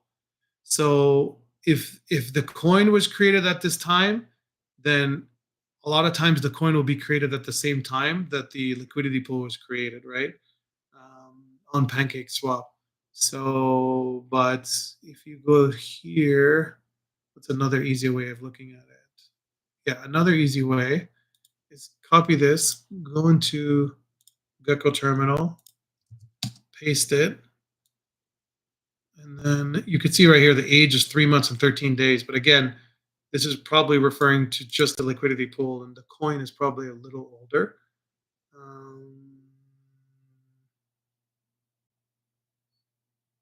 And then if I go here, should be able to see when it was originally created. So the token contract, and then you should be able to see more information this way.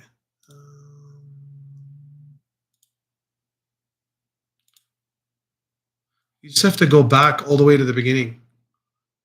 And then another thing is you could try to use another blockchain explorer. It might be able to give you access to more data, right? Because this is not the original. See, it was created on August 31st, but not September 14th. So it's not giving us the first original. It's not giving us the first original transaction. So you're just going to have to look at this a little more deeply to figure out exactly. You could also go to the deployer. I mean, this will tell you when the contract was created, but that's not going to help us in being able to identify the first snipers, right? Um, yeah, you're just gonna have to do a little bit more on-chain research. I don't know what tools you have, but if you tell me which tools you have, I can tell you how to do it. So, but I use like BitQuery, um, I use like Morales and like Alchemy. I use a bunch of different API solutions to go and do on-chain research, right? But I know you want something just easy and convenient. Um, but yeah, I mean this address is the one that deployed that particular contract, and you can see when exactly it was deployed. And yes, exactly, man. Okay, what's up, Eunice? How are you, brother? Salams, alaikum salam. Worries. Sorry, joined late. I'm starting from the beginning, but if you can help those of us who are paralyzed. Paralyzed? What do you in what way? How are you paralyzed? I hope you're not just sitting in cash forever. I mean, I've been telling everyone it's time to keep moving. They bought 317,000 worth anyway. We can go back to that. Yeah, yeah. Well, we can take a closer look. But you're getting it, man. That's exactly. You're heading in the right direction.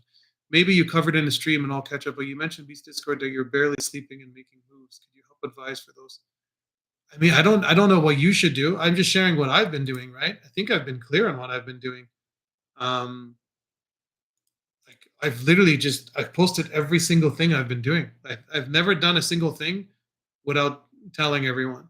So um, yeah, just restructuring the portfolio and shifting as much capital away from Bitcoin at this point, and then taking on more risk, buying broad, like small caps and micro caps across the board, putting like zero point 0.1 to zero point 0.5 to 1% maximum into many of them when they're up 3x, taking profit, de-risking, rotating that capital back into the original pool of capital that I want to use to put into new positions, find new positions, put more money in. Um, and I have the momentum trading engine. I have some capital left aside to keep for the momentum trading engine.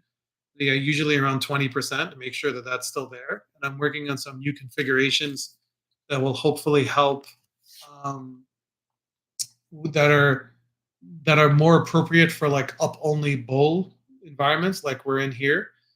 And then and yeah, so that's my thinking. And then I want to have more exposure to the ETH ecosystem. So you've seen that I've been buying a lot more ETH positions. And then I also want to have access. I want to buy more. I want to have more exposure to like Phantom and like the Sonic network. So I've been doing some research, some new projects there, and I want to buy something beyond just buying the equal like DEX, which is like the largest, most prominent DEX there. I want to have more exposure there. I want to have more exposure to base, but I'm feeling pretty good about base. Like I have positions in KeyCat, and I have position in GCAT too.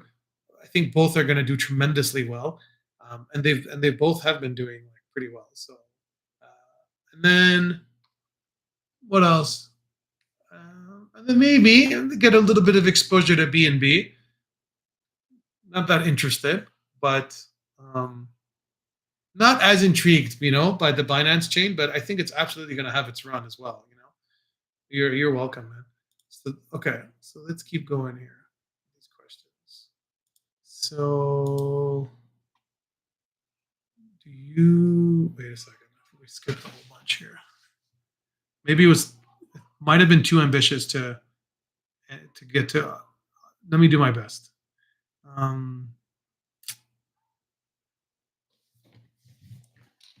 Okay. Let me zoom in so everybody can see these questions.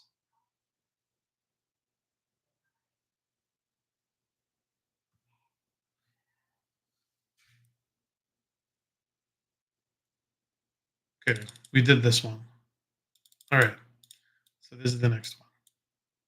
I would love to cover your investment trade style under each new project and trade sections on the risk and buy price. For example, project XYZ, take profit, cycle hold. Okay, I'll talk about that.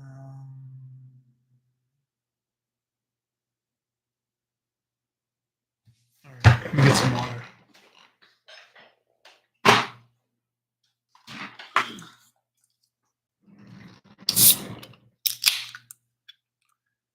How long have we been? Yeah, we've been going strong here. Oh, an hour and a half.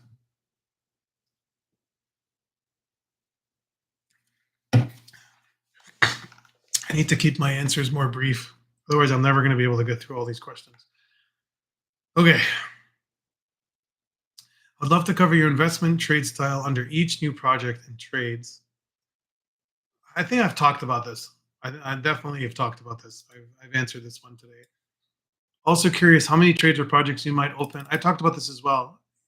I want to have as many positions open with as small of a position as possible after I've taken profit and after I've taken some initials out, because it presents the most attractive risk reward opportunities for me. And because I'm not going to try to guess which coin is going to explode at one time. I just want to have some exposure to multiple projects that represent multiple investment narratives that could do well. And rather than focusing on trying to time it perfectly, and I don't want to try to nitpick my exact entry. If I feel like it's severely undervalued, or that there's a generally an optimal entry, I'm going to enter, and I'm going to try to create a position as soon as possible. Right. You're very welcome, Anya. Have a good sleep. Take care. I know it's extremely late over there in Lebanon. Um, what would be your picks for 5-10 projects you would hold for 10x cycle with the lowest risk? Would love if you and Crypto Hunter did this thought experiment every week. I mean, I think I've done that, brother. I mean, I like my positions. I like the projects that I've been buying. I I like Dogecoin. I don't see why it can't hit like 4 to 6x, 5 to 10x. I don't see why Doge can hit like a 5 to 10x. Um, Bitcoin, maybe we go up by like 30 to 60%, but that's hard to say. Like maybe the first top really is around my zone of 115 to 130. I don't see why Ethereum can't get to 12 to 10 to 15,000. Boop, I absolutely see it as being one of the most undervalued meme coins because it's built on top of the most prominent and well established layer 2 blockchain that Vitalik endorses directly. Like he's a huge supporter of Arbitrum and optimism. He's made that point time and time and time again. And why do you think Boop is up 45%, right? Like the reason I like much is because what do you see, right? They're outperforming the four pillars. They're outperforming Bitcoin, Ethereum, Doge, Solana. That's what you want. That's my goal. So I like Boop. I love KeyCat.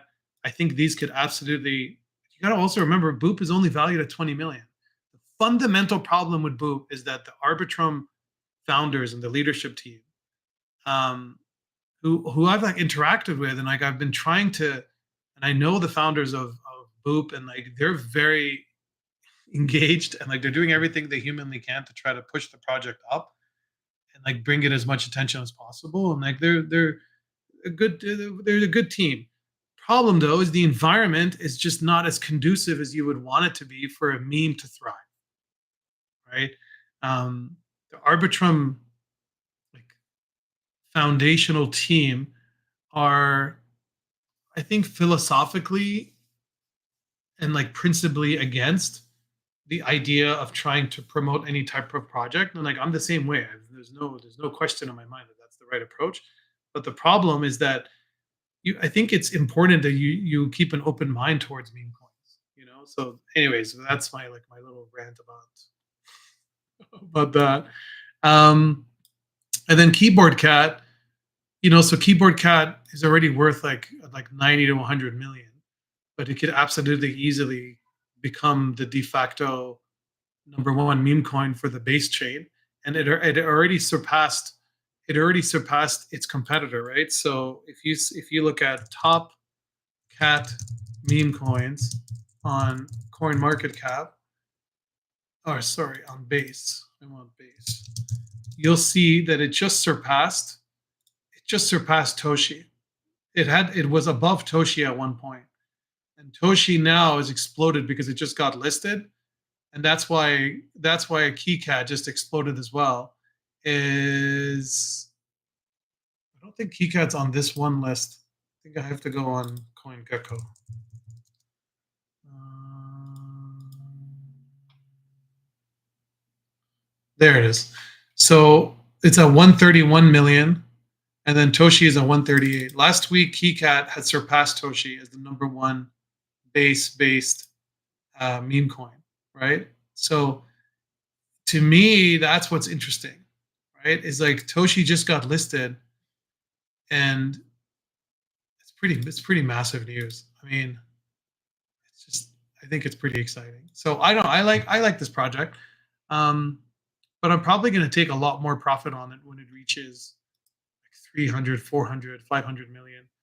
Sheems is worth like 2 million. It's matching to the wrong Sheems. Um, but yeah, it's matching to the wrong Sheems. But Sheems on Solana. Right now it's matching to the Sheems, the copycat Sheems on Binance Smart Chain, which is a complete cabal trap. And but that's what drives me crazy is it's literally copycat coin and it's already worth 166 million. I can see LivePeer exploding. I can see Arweave doing tremendously well as a decentralized data storage platform. Beeple has been driving me crazy because the team doesn't want to focus on marketing, but finally it's up 54% this week. To be honest with you, I think there's some people asking if they should buy Beeple now. I think buying it before was way too early. Now that it's bottomed around like 0.05 to 0.08, could be potentially a good buy because they could just turn on the promoting engine anytime, right? So um, I like these positions. And then I'm also eyeing Marinade Finance on Solana, and I'm also eyeing. There's like a whole bunch on the Solana ecosystem that I've been looking at that I've been tracking, and I think they'll do well. You know, so yeah, there's a lot. There's just a lot. Maybe if you give me a list of projects you're thinking of, and I can tell you which ones I agree with. All right. What kind of problems do you see in the space that needs better solutions, potential problems that might come up a few years down the line? What framework would you use to find these problems? For context, I want to use my comp sci background to build something in crypto. The opportunity of being in crypto is like being in finance right when Wall Street was first starting. Hmm. That's a good question. I can give you like a 3 hour rant about problems. Um, no, I think like the problem right now is utility. So it's sort of delved into a and spiraled down into a complete degenerate gambling, like meme driven sector. And I think that mindset has contaminated like the beauty and the purity of crypto. And I think the problem though is if you're going to want to work on something, my suggestion is, and I think that's the only reason that we've survived, that Blockcircle survived since 2017, is that to make sure you have a proper development roadmap, that you have clear intentions, you have good ethics, and that you're honest and you're sincere, and you maintain integrity in what you're building. You build a community and you take care of them, and make sure that they're always uh, of like the utmost priority, and then make sure you have sufficient cash runway. So it's critical that you have a treasury. So to me, I think when you're saying like what frameworks are used to solve those problems, like building a business is not the difficult part. It's more of like building it out and sustaining it and making sure it survives multiple bear markets. That's like that's the framework you should focus on, is making sure you have enough runway. Um, but problems with with what we're seeing to you, because I know you also in real life, so I know what you've accomplished. I mean, you're like a very senior engineer. I think the biggest problems I see is how incredibly complicated it is to just being able to just go and buy any type of asset or use any type of Web3 application. You need to have like 16 wallets. You need to have like 16 different blockchains. You have 16 different pools of capital that you're trying to use. And the reason why I've been so bullish on like symbiosis finance and the router network and the router protocol and all these other bridging and chain abstraction solutions is because it allows you to tap into liquidity across all those different pockets of wallets, right? But still, to this day, no one has really brought a way for a simple interface that you could use that allows you to just buy any asset on any blockchain on any decentralized exchange using one interface, right? That is truly decentralized and that is accessible, that is safe, and that's been audited and proven to be reliable, right? That doesn't exist. So like I know Uniswap has been trying to do that, and they haven't necessarily succeeded, right, in being able to accomplish that. They're doing like cross chain bridging. They have like their own layer two, but that to me is the biggest opportunity is trying to get to that point, right? Second problem is if you could try to build um, like the next gen DEX, right? So building a trading terminal that is completely natively integrates all DEXs across all blockchains and then makes it so dead easy for anyone to go and use, right? It's still so incredibly complicated. So like that to me is problem number two is the complexity of like onboarding people. It's so hard for me to try to explain to someone how to go and use Dex Screener or use Gecko Terminal. It's like it's so overwhelming for them. And then like problem number three is onboarding cash. Like all these other companies are trying to onboard cash, but like to me, wallet solutions are garbage right now. You're using Phantom, you're using MetaMask, you're using Unisat, you're using like Xpers. Then if you want to go into the Cosmos network, you have to use like Kepler. Like you saw the position I was buying in Setup protocol. Like, did you see you see how complicated that was for me to explain to people how to buy it? Like you can't make this up, man. Like look at like literally read how you have to buy it. You have to use skip protocol. Then you're acquiring the CETA using a cross bridging using ETH or USD from base to Osmo. Like, look how complicated this is. Like, I think imagine trying to explain this to someone. They're like, oh well, if you want to access the CETA network, you're going to need to bridge using this unknown protocol. Then you need to find a compatible asset that is on base or on Solana, bridge it to Osmosis, then bridge that to set a chain. You're using some wallet that nobody really uses as often as Phantom and MetaMask. So those are to me are like the three biggest problems. They've always been a problem. Um, Other problems is the vast majority of meme coins are scams. So huge problem, right? Like that's like a massive amount of like traps, pump and dumps. A fifth problem is like validating the integrity of a meme coin. If it's truly inextricably linked to the actual influencers. So if they're creating like a Hawk Tua coin, right? If they had already created it many months ago, but how do we know that it's actually genuinely tied to the content creator and to the influencer? So it'd be nice to have some type of like a certificate of authority, some kind of authenticity check, some way where that person's Twitter profile can just give it an approval to say, I'm tied to this meme coin. I'm actually genuinely like involved in this. Like, I mean, look at Chill Guy, right? Chill Guy, they had created that meme coin on the back of this famous artist called Philip, right? But he never gave the commercial rights and the intellectual property for other people to create a meme coin off of it. Like, but now it's worth like 600. I mean, think about this, man. It's like 600, unbelievable. They don't even have the right to use it. They don't even have the right to use it, right? It reached it reached 800 billion. $800 million is the valuation for a friggin' drawing.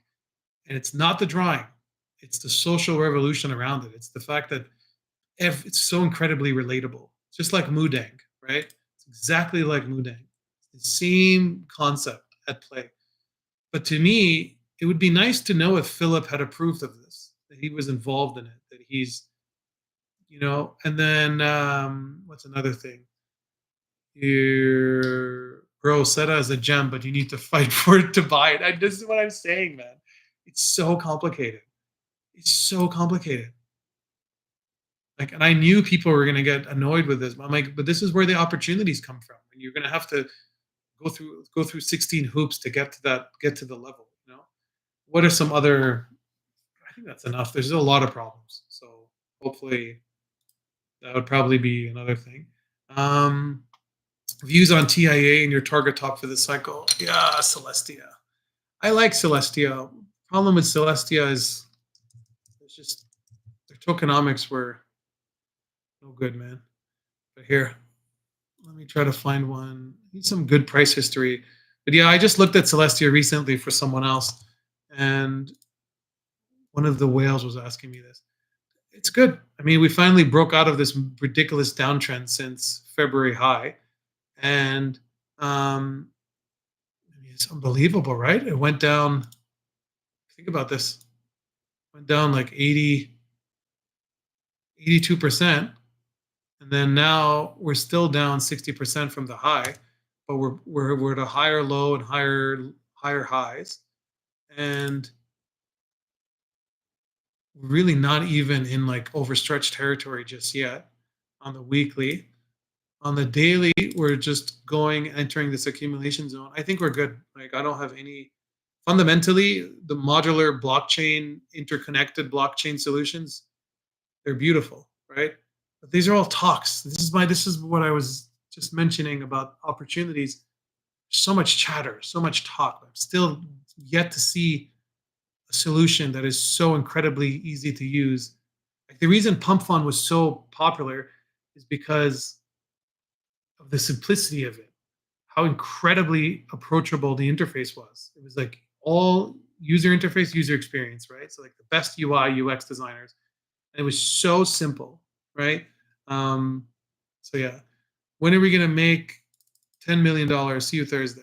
All right, brother. Well, thank you.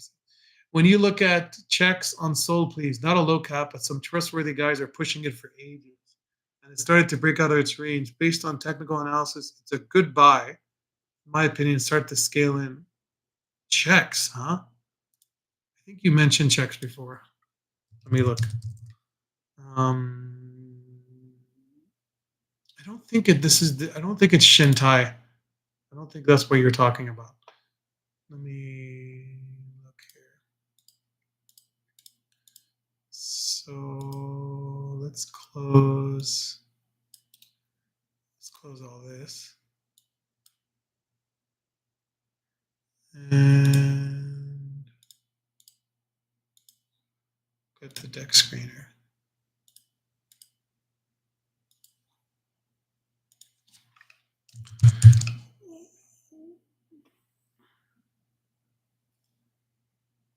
But which one? 42 million or is this that might be just a bridged version. This must be it. So that was the right one. It is Shintai. Okay. Wow. Look at this massive correction. So it went down 450 million, went down 83%. Now we just broke the all-time high. I mean, are you kidding me? I would just ride this for as long as you possibly can. There's no. We look at this, and it just broke out of its parallel channel too. So to me, this looks great.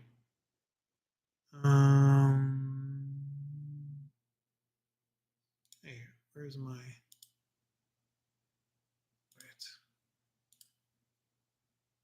Can't see my thing. There it is. Yeah, I think this looks amazing. Because we're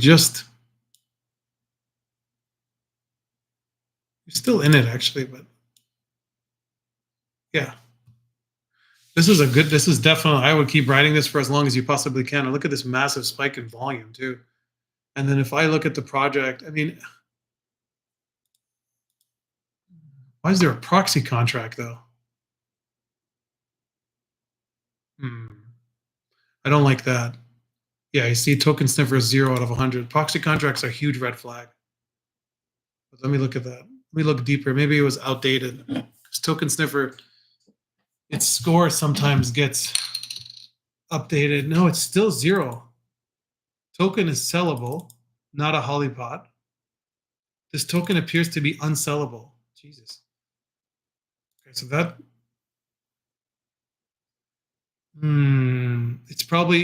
it's it's probably unsellable except if your address has been whitelisted. But you would think if there's 5,000 holders, they would have said something by now, right?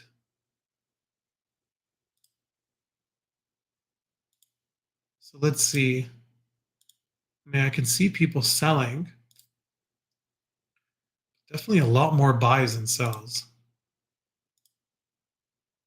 I can see all of these people selling. But are they the same address?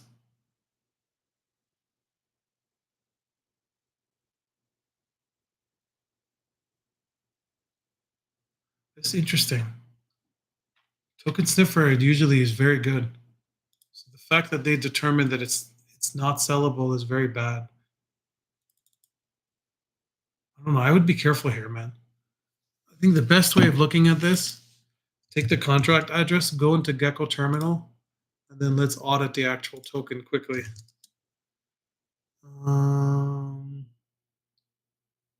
This one is fine. Checks RWA project showed by Miles Dutcher, who picks good project usually.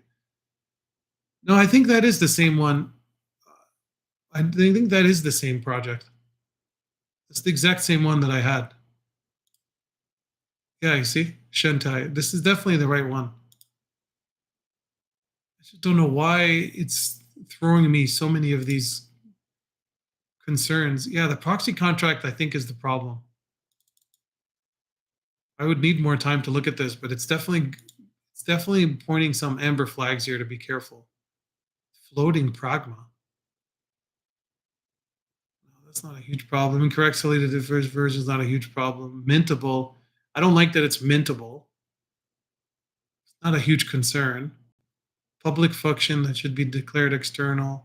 Transfer is possible. I don't like that. That to me, I definitely don't like that. I don't know. There's definitely something odd about the contract, for sure. Like I would take a closer look at this for sure. No question in my mind. Cyberscope is saying low risk, likely not a honeypot, and no tax, buy and sell tax, can set fees.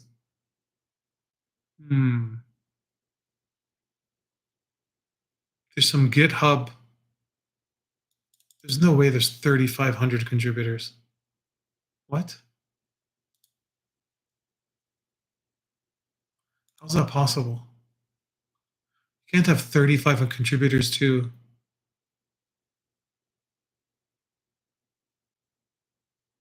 They probably forked the repository. Yeah.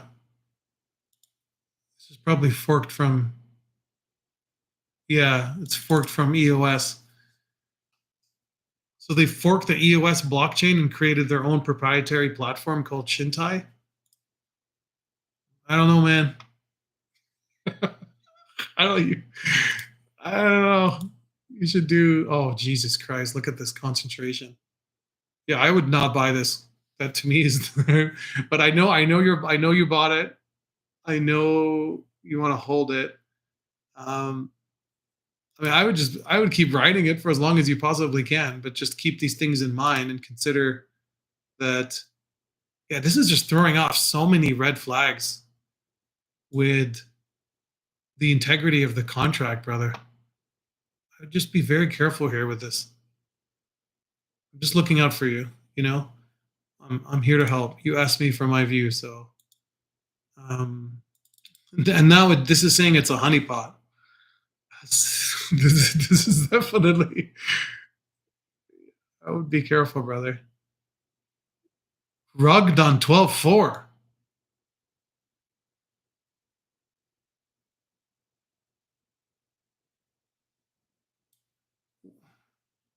Okay. This is damn proxy contract is what always I told you that was my first thing that made me nervous about the project. Anyways, I'm looking at Hawk. I think it could go down 100x from here. 2.4 billion. Give it a bit of Hawk too. No, I agree. I agree with Hawk too. I completely agree. It went down to 40 million today. I was intrigued by that too because of how low it went. Wow. It really went down 25 million? I may buy some of this today. I think I will, man. I think I definitely will. Because she's going to promote the hell out of this coin. But is the distribution more equal now? Because it was incredibly concentrated. This was my problem with Hawk Tua. See, look at this, man. This is unbelievable. 29%, 10. So you're talking about 39 plus 14. It's outrageous. It's 50% just through the major wallets. And then what is this syndicate? What are these, like 5 KOLs here? No good. I don't care. I still see it at 25 million. I don't care about the concentration that much. Throw a few $100s in, absolutely. I'd have to do a full audit on it. But yeah, I think this could potentially be good. I like it, man. Connor, if she talks about Hawk on her podcast, like, absolutely, man.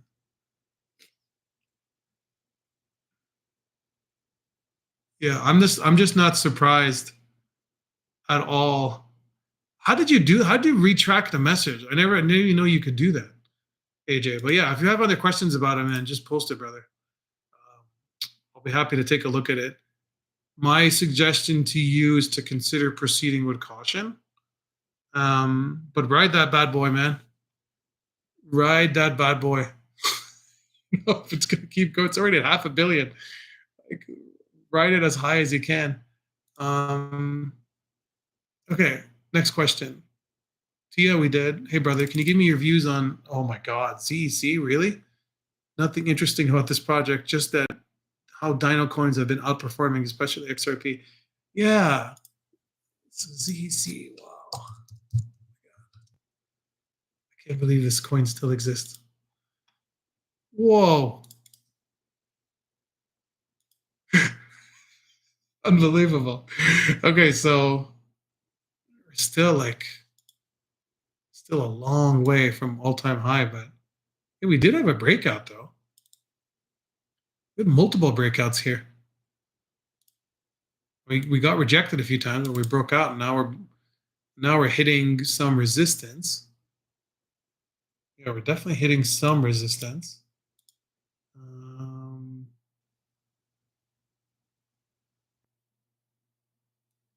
Yeah, I'll look at that. Can you send me the contract address, brother? It's a lot easier, please, because then I could make sure I'm looking at the right project. Because I know exactly when you were talking about with that Asian guy. I've seen that one before. Okay, there's something. I'm curious about Zcash. The problem with Zcash had the terrible tokenomics. It's like Arbitrum and Optimism, same crap. Founders of Zcash created a few other privacy protocols. I like the project. Yeah, I mean, it's exploding. It's up 2x already, and it's trying to reach. It's already broken this level. Just have to see if it closes above it. Are we seeing any kind of reversion? A little bit. Lower highs and lower lows. Yeah, this could definitely be interesting. I guess we just have to look at XRP as like the harbinger of how it looks. Yeah. Damn. I called the top, didn't I? It's pretty cool. That was a cool trade idea. I'm happy with that one. It was just quick. Okay. So what are some other questions? Do you track indicators that the market is overheated and over to prepare for a flush or more short term? And if so, how's the market looking now? Portfolio is up only, so gut feeling tells me to be careful. But no, I mean, I would definitely be. It's fine being bullish now, but I would take some profit too. Like, don't be going balls to the wall like full speed here and like not considering that we're gonna have momentary pullbacks. But let me try to show you some other things you should consider. So if you look at the open interest to market cap, we're still really, when you see this declining, then it usually means like we're pretty bullish, like we're looking pretty good. And when you're seeing it start to top off, like it was back in like March, April, and it starts rising, that means the market's getting a little too hot, right? Right now, it's just mostly sideways. So I'm not too concerned in terms of the open interest to market cap ratio. So what this means is the total cumulative amount of unsettled contracts in the open interest futures market divided by the market cap of Bitcoin, right? Um, and uh, yeah, so oh, okay, no problem, brother. Is there any difference in, so you were not the one who posted the question about checks, but you were just curious about the answer. So it's good. I'm glad I can help. Is there any difference in red flags you mentioned between? Yeah, it's completely different. So if you want me to look at a soul contract, I could absolutely do that for you too. You just tell me which coin you want me to look at, and I can tell you quickly if there's anything concerning. But it's the same framework that I've talked about many times. Also, volume for futures, you see how it's exploding? It's just like we're at like max speculation, you know? It's not surprising. It's just always what happens every single time. And then look at like backwardation. Huh. Backwardation is flipping up. Turnover ratio for futures. I think these all things are okay. The things that are concerning though is how incredibly hot the market is in terms of how much unsettled positions there is. So like look at how many people, how much the cumulative volume was. Like in bear markets, 644 million being wrecked is like the peak of the bear market, right? 600 to a billion. We're already at 600 million that people have been wrecked, and no one's even talking about that. I think this is the nature of like where we're at right now. And then the other thing is, though, look at how biased the ratio of longs to shorts are being liquidated. But if you look at this, so let me show you this ratio here. It's a very, very simple but very useful ratio. So 34% are very bearish. So basically 52% are bearish. And then only 30% are bullish. And then the rest are neutral. So people are trying to short and they're just getting wiped out. But if I look at it at 24 hours, let's look at it at 24 hours. 24 hours, almost 50-50. Whenever you start seeing it skewed more, like 51.49, 52.48, got to be careful. Then people are becoming a little bit too, it's starting. You're starting to see it. 53% long, 46% short. So some of that euphoria is starting to kick in here a little bit. That's where you're seeing. So look at the funding rates. If the funding rates are positive, that means optimistic sentiment is taking over. That's exactly what we're seeing. See how they're all above zero? That means people are bullish. It's fine, but you just don't want it to be, you don't want it to get too high, right? You don't want to get the funding rate too high, because then we'll have a little bit of a correction. It's not the end of the world, but that's usually just what happens. I wish we could get a longer time frame here where I could actually show you how it looks, but hopefully you get the idea. All right.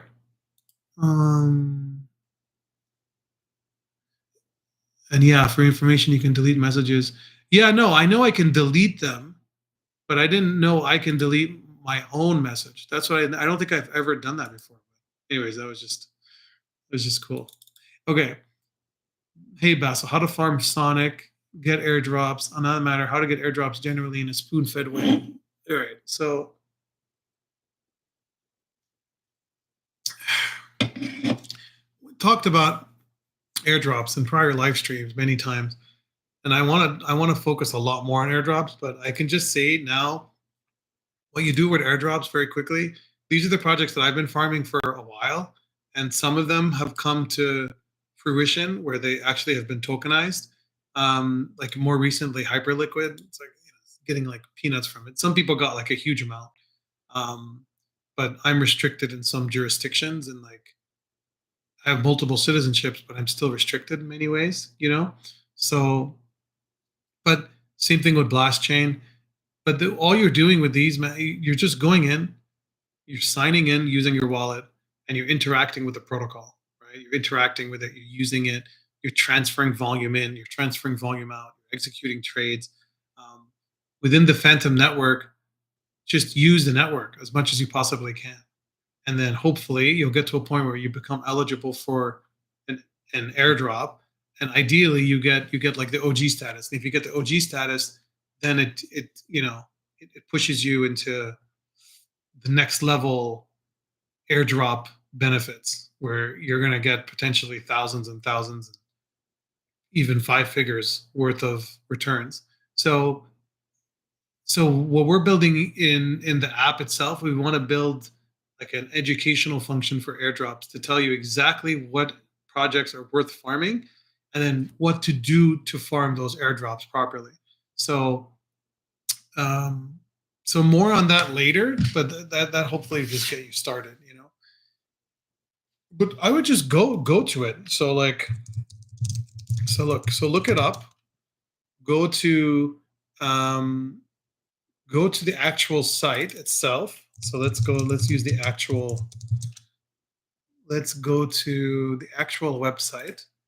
And they're talking about their S token. So they're going to migrate their FTM to S. And then see, so FTM holders will be able to exchange one FTM for one SDS or for one S. And then they'll be able to purchase it on secondary market using DEXs. And then that's pretty much it. Yeah. So you just want to, they don't have a set date. They're still keeping it pretty open, but it can launch any minute, any day now, you know? So hopefully that helps get started. Now, because of this, would we expect more violent flushes to reset the funding rates? Yes. I've said this many times, 100%. Do you think we will have a correction this December? What's a correction? Like 5%, 10%? Absolutely. Like, there's no question in my mind we're going to have multiple small corrections. And then when those corrections happen, people get depressed and get like very anxious, and they lose sight of like the bigger picture of how good we're looking overall. We're seeing the most new price action, which is people going for ADA and stuff. Which part of the cycle? It's the beginning. It's the beginning. I talked about this. When if you go to if you go to the trades channel and you read what I wrote about XRP, I talk about that very concretely um, here. And the good news is it always happens every single alt season. Every single alt season, you see this is Ripple versus Ethereum. Okay. Every single time we have an alt season, we have Ripple kick it off first. We start having Ripple completely crush Ethereum and outperform it every time, right? So 2017, 2021, now again in 2024. So, um, so yeah. So this is the beginning, just beginning, just getting started. So this is okay. Good. So are we shorting Tron? Tron, huh? My boy Justin's son. Okay, so let's look at Tron. I wonder if Tron is going to explode too. Oh my God, look at this chart. I had so much Tron back in 2017. It's crazy. I bought it on Ether Delta. I had like tens of thousands of dollars worth of Tron right when it launched. I was so stoked. I was like, the Chinese Ethereum? I was like, I'm not going to lose my chance of buying this. But this is not the right one. So it's TRX. Crypto. Okay, here. Yeah, it's already exploded. Yeah. These dino coins, man. Look how much it's exploded by, too. But this exploded for a different reason, though. Tron exploded also because Justin Sun, the owner, bought that abstract piece of art, the banana that's taped to the wall, that is supposed to it's supposed to commemorate like a social movement against traditional overpaid art and overvalued art. And then he went and ate that banana. So he's like the king of brand advertising. He's up there with Trump and Musk and Dana White. He knows what he's doing. Like, and yeah, and I know you're laughing, Eunice, about Chinese ETH, but that's how he branded it. It's genius. He's like, this is the Chinese version of ETH. It's like so smart, such a smart marketer. Um, yeah, it's just crazy. I bought so much and I sold some, but that was like the perfect example of a good round trip, you know? But yeah, I remember buying some and then it went up like 100x. It's crazy. Those are like the best days. Um, it is interesting. It's one of the only ones who's actually broken its all-time high. So that's definitely intriguing, but it's just a wick. Probably going to have a reversion here. Little bit. It's already happening. It's already down a lot from its high. Be careful with this one. Hey, Basil is a far more intelligent person than me. I don't know. Everybody's intelligent in their own way here. Back to the Superman 3 reference. I imagine there must be millions, if not billions, in dust on people's wallets. And yeah, you remember Ether Delta? There you go. Why'd you dump it, man? Just activated as part of my brain. Ether Delta was unbelievable. Was it the first DEX? I was obsessed with it. Order book based DEX. I can imagine there must be billions and billions of dust in people's wallets. Can you give access to only certain tokens in your wallet? So a third party limited access. And would there even be a way to essentially have a bot or something go into your wallet and convert all the dust? Yeah, so there is. So there's Solana Solana Incinerator. Solana Incinerator. Remember, I just talked about this one. Incinerator. This one. Soul Incinerator. This literally will allow you to basically recapture the limited soul value out of negligible amounts of dust, but cumulatively they're actually worth something. That's you have to be careful here, right? Because by doing that, you're gonna also be susceptible to some things that you may not want. So I would study this properly and learn about it and understand exactly how it works and what exactly is it doing. Um, and yeah, I mean that's what you're doing. So you're reclaiming some soul by burning the negligible like dust amounts of SPL tokens, and yeah, I mean that's what you're doing. So you're closing the account, right? And by doing that, you're making a little bit of money. Um, but yeah, it's probably just easier to just sell it all. Like go into CoinStats and then see exactly what your balance is, and then go and sell every position. It should only take you like 15 minutes to sell like even like 20 or 30 positions. Just sell all. And you can even use one of those Telegram bots to do it. Like Maestro has like an atomic function where you can just do a panic sell and it'll sell everything at the market price. So if it's a small amount, it shouldn't have much of an impact. Okay, can you please share a bit more about what is some profit on meme coins? Is that something like X2 or even I talked about this. So hopefully I've answered that.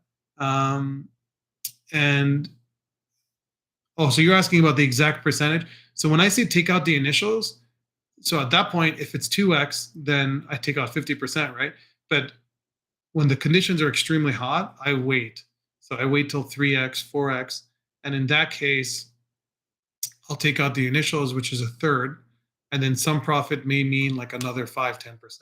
So at that point, I'm already out 40%, right? But sometimes I've been getting a little too aggressive and I've been selling a little less than the initials. And I wish I hadn't done that. Like I did that with some of the positions here, like with Poo. I sold very little, and it was like, what am I doing? Like it was already up like 5x. Like I should have sold more, but I didn't sell enough. Um, but I still like the project. I think it's funny. I think it's hilarious. A coin called Poo, based upon a real meme called Poo.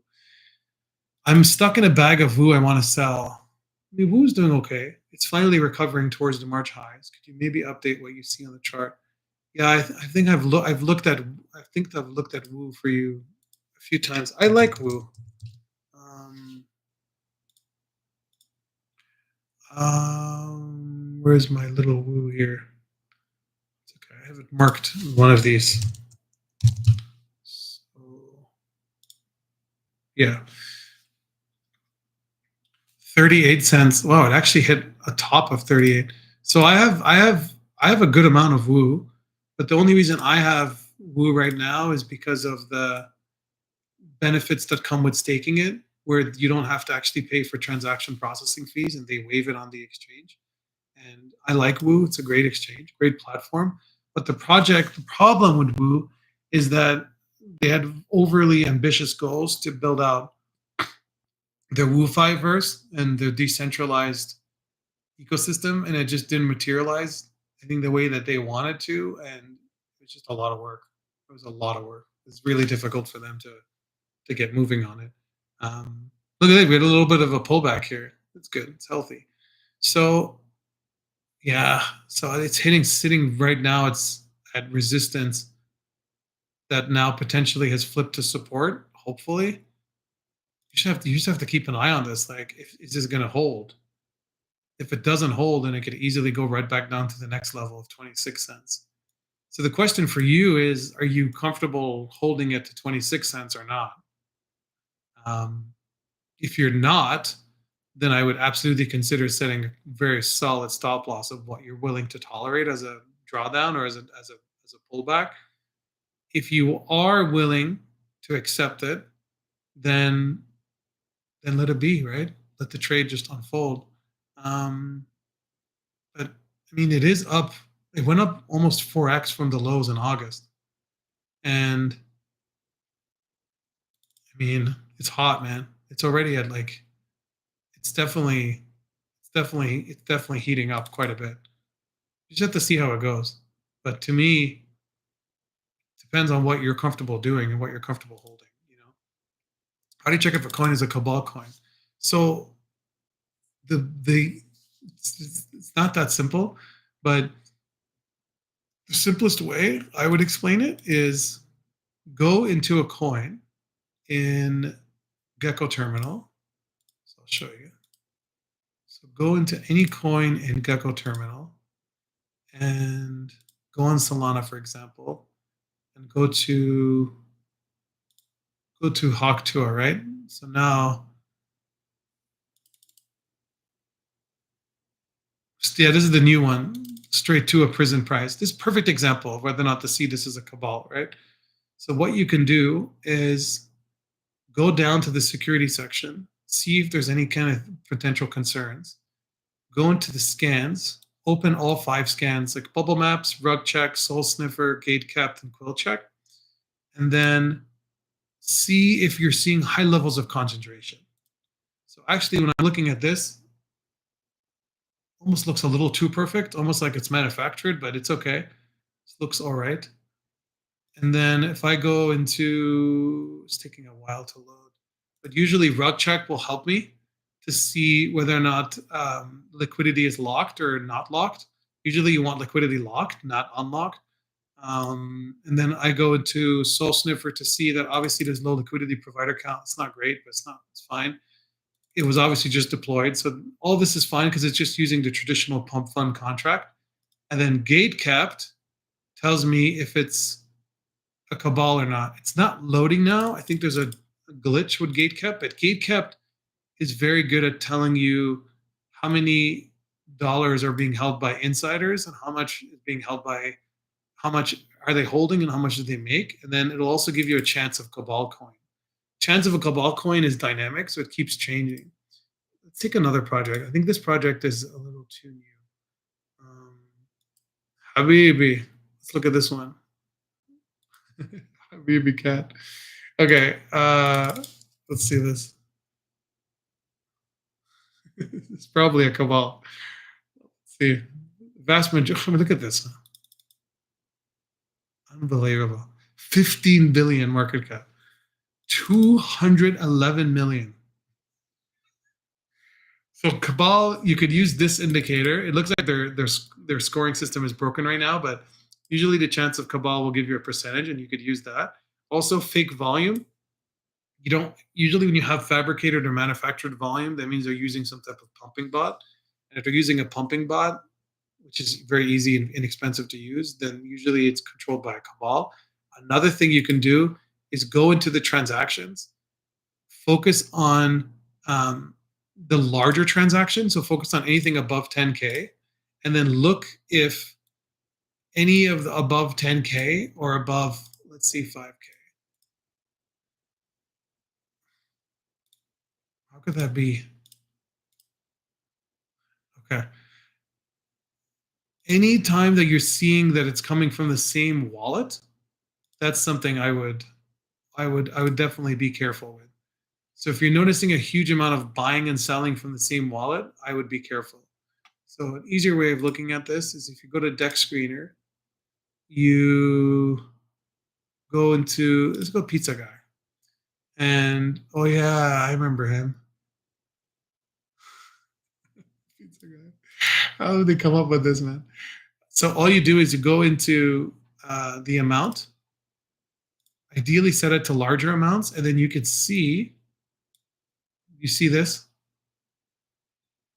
This is fake volume. You see how it's the same address, buying and selling. They're buying and selling all within a minute of each other or a few seconds of each other. See that? How it's the same amount? It's fake volume, fabricated volume, creating the illusion that this project is legitimate and it's actually organically growing. Another way is look at the ratio between the volume and the market cap. Whenever you're seeing a massive disparity of like 10x, huge red flag. Anyway, there's like 100 other variables I look at, but like this is, hopefully that gives you some pointers. Could you look? He bought pizza with Bitcoin. I know, man. He bought 10. He used 10,000 Bitcoin. It's crazy. Could you have a look at? Okay. Love your input on the tech and the October spatial computing sounds cool. The AR app demonstration for grocery stores they built is insane. Being able to use precise AR collaboratively in a workplace. Posh mesh protocol, decentralized way of allowing people to use. As part of their demo a few years ago, we were like a few hundred people on the same page seeing the same thing. Okay, nice. You posted it. It's perfect. Alki token. It's already valued so high, man. I like to focus on the ones that are like, you know, like 100 million below, preferably even like 50 billion and below. I wish you had asked me this before. I would have definitely, if it's meeting my standard, I would consider looking at it. So that's weird though. It's already valued at 250 million and it only has 3,000 holders. That's a little odd. It's using a proxy contract. So let's look at the audit. I need it to pass my basic token audit. If it doesn't, then I'm not even remotely interested in it. Yeah, proxy contract is bad. And the fact that the ownership is still not renounced. And then what's the level of concentration look like? Yeah, I mean, fundamentally, if you like the project, but it's already, well, why is it redirecting also? That's a little odd. Wait a second, man. Pause mesh.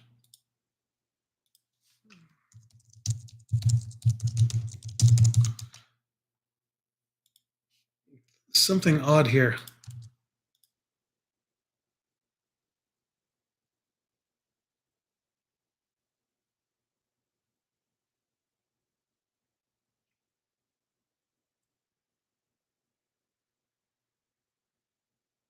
So who's pose mesh?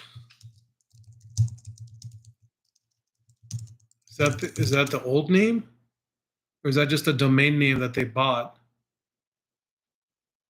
that they're redirecting for to build out SEO power? The Aki network is a pose mesh, decentralized machine perception. Decentralized machine perception network. I don't know these guys, how they come up with these names. Um, building the deep end for AI perception. This looks cool. Trusted by Titans, MTR. Oh, Fresh Plus. Wow Summit, Hong Kong FinTech Week. So it's already launched on Mexi. I mean, it looks okay. I just don't. These are all investors. Outlier invested in them, and Animoca. So wait. Key Labs. So if they're legitimate, why is their smart contract so impaired? So they were invested in 2 years ago. Yeah, no, this seems legitimate. Let me go back to their domain name, alkeylabs.com. Yeah. And my only concern is why is their smart contract spitting out all these security vulnerabilities and flaws with them? And then let me look at the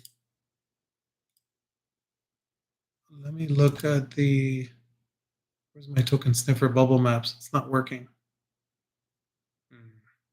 Okay. Maybe on deck screener it'll give us one.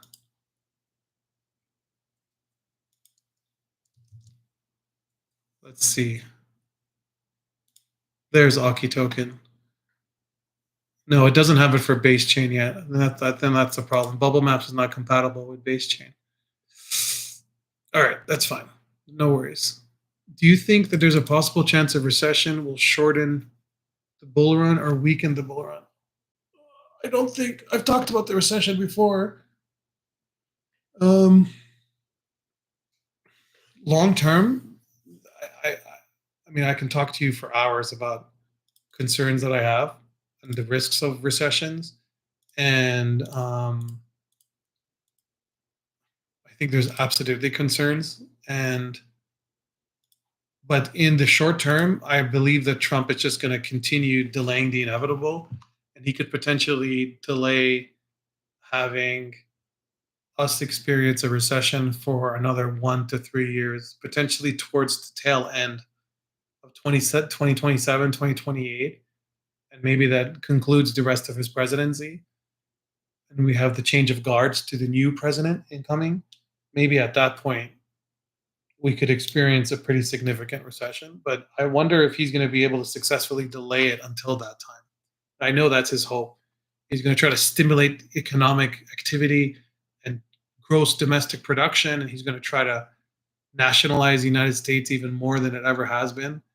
And he's going to want to just turn on the money printers and keep going into quantitative easing, right? So that pivot is critical. Um, yeah. So yeah, all of the main like econometric like variables that I track, they're all showing that we're going to have a recession no matter what. There's no delay. It's just whether or not it's going to be delayed a few months to a year to 2 years, 3 years. That's the part that I'm waiting to see. But when I see like unemployment was rising, I'm looking at like jobless claims were rising, number of new jobs being created was generally declining from its highs, number of new job postings was declining, total consumer confidence and industrial manufacturing confidence is still below 50, which like clearly suggests contraction and kind of that bearish sentiment in expectations of what people are going to want and demand going into the holiday season. That's not good. Like you don't want to be below 50 going into December, right? But we beat expectations. And I think the fact that we beat expectations with that ISM, the ISM PMI, that score I talked about before. Here, show you. So so there's an ISM PMI like survey, and they just released their data on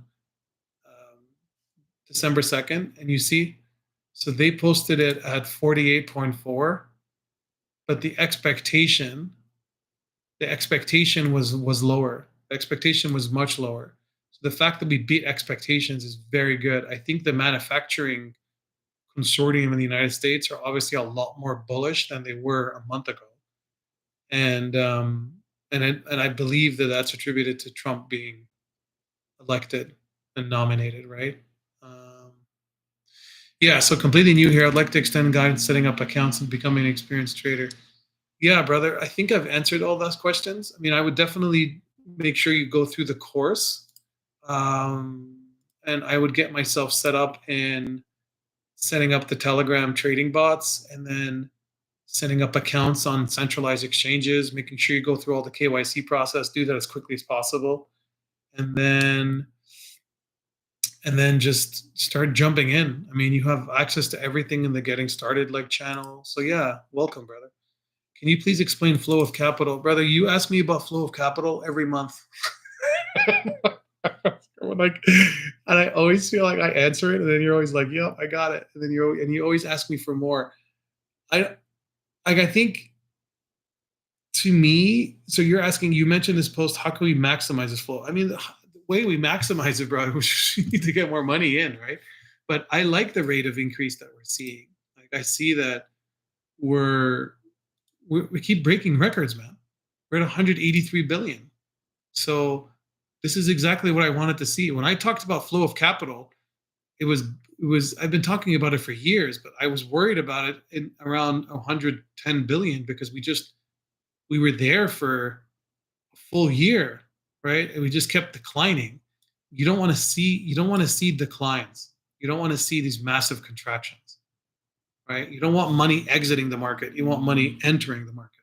So since October, we've just been being able to source and mobilize more and more funds is fantastic. So I think this is amazing. It's beautiful for me. I'm feeling extremely bullish.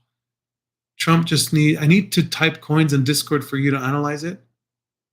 What do you mean? I need to type coins in the Discord. Yeah, just type the coin in and then just tag me, brother. Um, Trump, yeah, but please post it in the Discord rather than like send me DMs because I want everyone to benefit from the analysis and research and we all help each other. And then if I'm sleeping on the other, someone else can actually take a look at it as well and share their insights. Trump just needs to address the nation and tell them to hodl Bitcoin. And then we good. Exactly, man. I think Trump floating the idea that he's going to create a reserve pool is going to be amazing. I just think this makes me so over the top bullish about crypto. Mm. Damn, Connor, I'm impressed that you're awake, man. It's like 4 in the morning in Indonesia. Okay. Do you think we talked about that? Can you look at this project? It's pumped a lot. What is this? Oh, I looked at this, man. Spectre. When did I look at this? My fiance is less impressed. Yes. Especially you tried to sell her too, you said a few hours ago. Okay. So,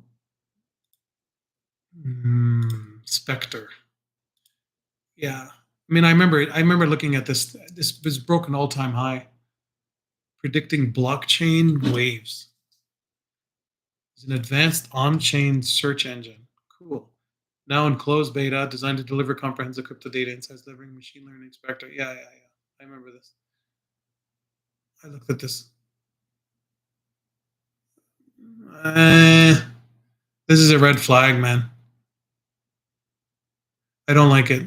Immediately, I can tell you I don't like it. Sorry, brother. You guys got to be careful when you ask me my views on projects because I'm very um, very critical. I don't like this project because of multiple reasons. One is that it's so incredibly price centric. Like they're talking about the coin right off the bat. They're like pushing the contract address in front of you. They're claiming that they're partnering with BitQuery and Google and NVIDIA and TradingView, which is complete bullshit. They're using the BitQuery enterprise grade API to source all on chain data. They're using Google backend infrastructure to source the website and the application. They're using NVIDIA to process the graphics engineering and to probably do GPU based machine learning and AI processing. They're using TradingView because they're displaying the price of that.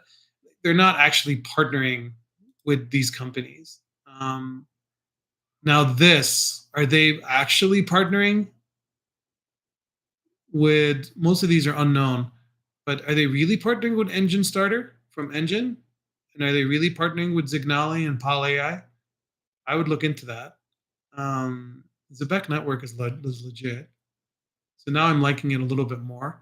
AI on-chain search engine, Monarch chat zones. Yeah. So it's just a social-based financial engineering app. So that's cool.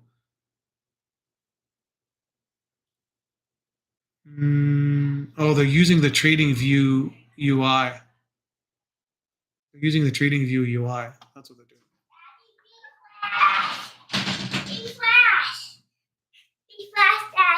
Yeah, I can't not right now, but I'm in a meeting. Is it okay? Can we play later? All right, babe. Well, I'm doing a stream right now. Oh my god. All right, babe. I gotta finish. I'm almost done. Okay, Flash, are you gonna run fast? Zany, close the door. So I think it's okay, man. I'm just not that impressed by it. Uh-oh. I should have looked at this too. Buy and sell tax of 5 and 7. Not a big fan of that. I don't like that there's trading cooldowns. Every single project that I've bought that had trading cooldowns, I got burned on. Even though it went against my principles of buying it. Yeah, those are my thoughts. Okay, Basil, bro. Hello, family. Hey, Eunice. Yeah, I see. Spectre is, but I knew it, man. It's so obvious that this is a perfect coin that it's going to get pushed and shilled by every donkey under the sun. I have no interest in those coins. Basil, bro, is there a free or cheap way to get the market cap, fully diluted valuation, and price data to Google Sheets? Doesn't have to be live, but updates every hour, like you have on the Bitcoin portfolio tool. I mean, you could just use the API, and that's the way. So you can use the CoinGecko API, and they have a free version, and we're using that for some of the apps, so that works well. And then you can use the CoinMarketCap API, and then you could just try the free version, see where you go, and then that's it, right? And then you can probably get away with like the hobbyist. If you don't want to do that, then there's like 100 other options, but that's really the cheapest way to just get it directly from the actual source itself, especially if you're not going to be pulling it that often. Like the fact that you're only doing it 24 times a day is probably perfect. So $29 a month is not bad. It's not expensive at all. But accessing this data is like very expensive in general. So welcome to my world, man. With the new price action, if you could pull up the Doge chart, talk through your expectations and exit strategies. I don't know. I think I did that already. Yeah, I did that already. So I've talked about Doge already. To phrase that question, what are your expectations and exit strategy for Doge? Considering I talked about that already. Hi, Vaso. Hey, Lana. So my question is regarding the best recommended investors sales strategies to get profit for. I think I talked about this. About how to make a healthy recommended portfolio structure for end of season. So what I would do, Lana, what I would do is there was a live stream I did where I talked about optimal portfolio structure, and I liked that stream. That was good. Like let me try to find it. I think I put it. Trying to remember what was it called. Portfolio notes? No. Was it portfolio notes? No, this was the promotion. Marketing master plan. No. Event dates. There was a file that I wrote. Tasks, trivia questions.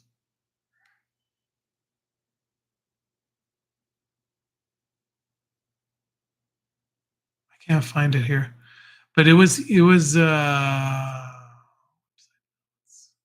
tasks, renewal scripts. There was hmm, yeah. I have to look for it. But there's in a live stream I talk about how like I'm using the 50/30/20 and and it works well. So it's like 50% in like relatively low risk BTC, ETH, Sol, Doge, and some cash. So those are like the five main assets. And then 30% in small caps and micro caps, and then 20% in the momentum trading engine. That's how I structured it, and it works well. And then you can shift it around as you want. But now I'm reducing that 50% like big positions and I'm reducing the size of them and I'm shifting more into the more experimental micro caps and small caps and before it starts bubbling up more, right? And I want to try to exploit this 90 to 120-day window that I talked about before many times. Are we at the stage that we should look for that we should hold our low caps in order to max our P&L for the next month or two? Or should we stick to the rule of selling?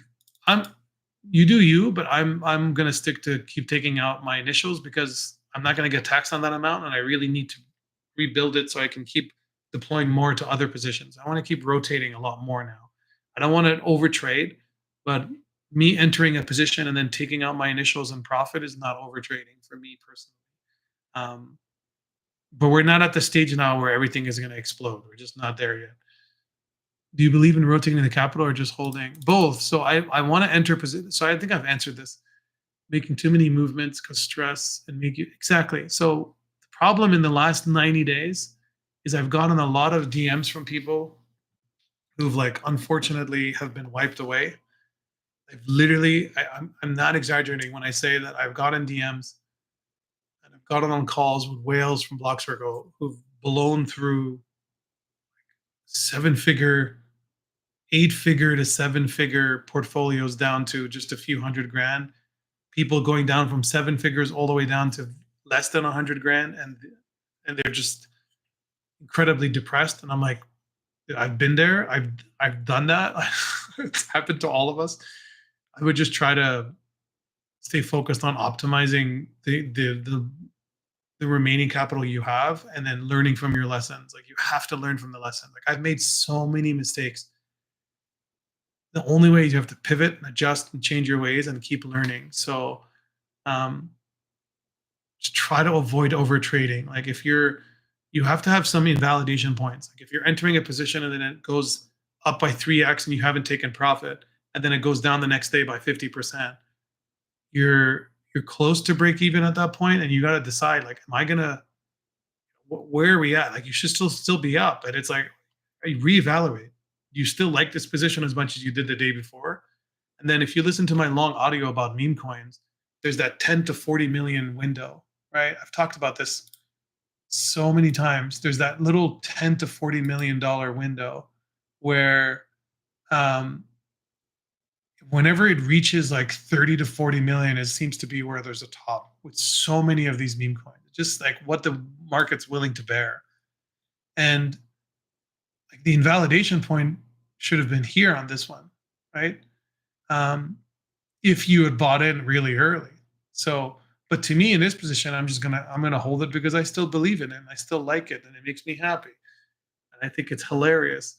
And I like the fact that there's whales accumulating it. I like that Kobe's buying it. I like that there's a pretty fair level of distribution. Yeah. So hopefully that answers that. How long do you expect the bull run to continue? Yeah, no, I've made predictions on this, and my prediction is that we're going to have multiple tops, and that's already happened. So we had the top in March. I believe that we'll probably have another top maybe in like January, February. It's hard to say exactly when. Maybe this month. I don't know. We'd have to see.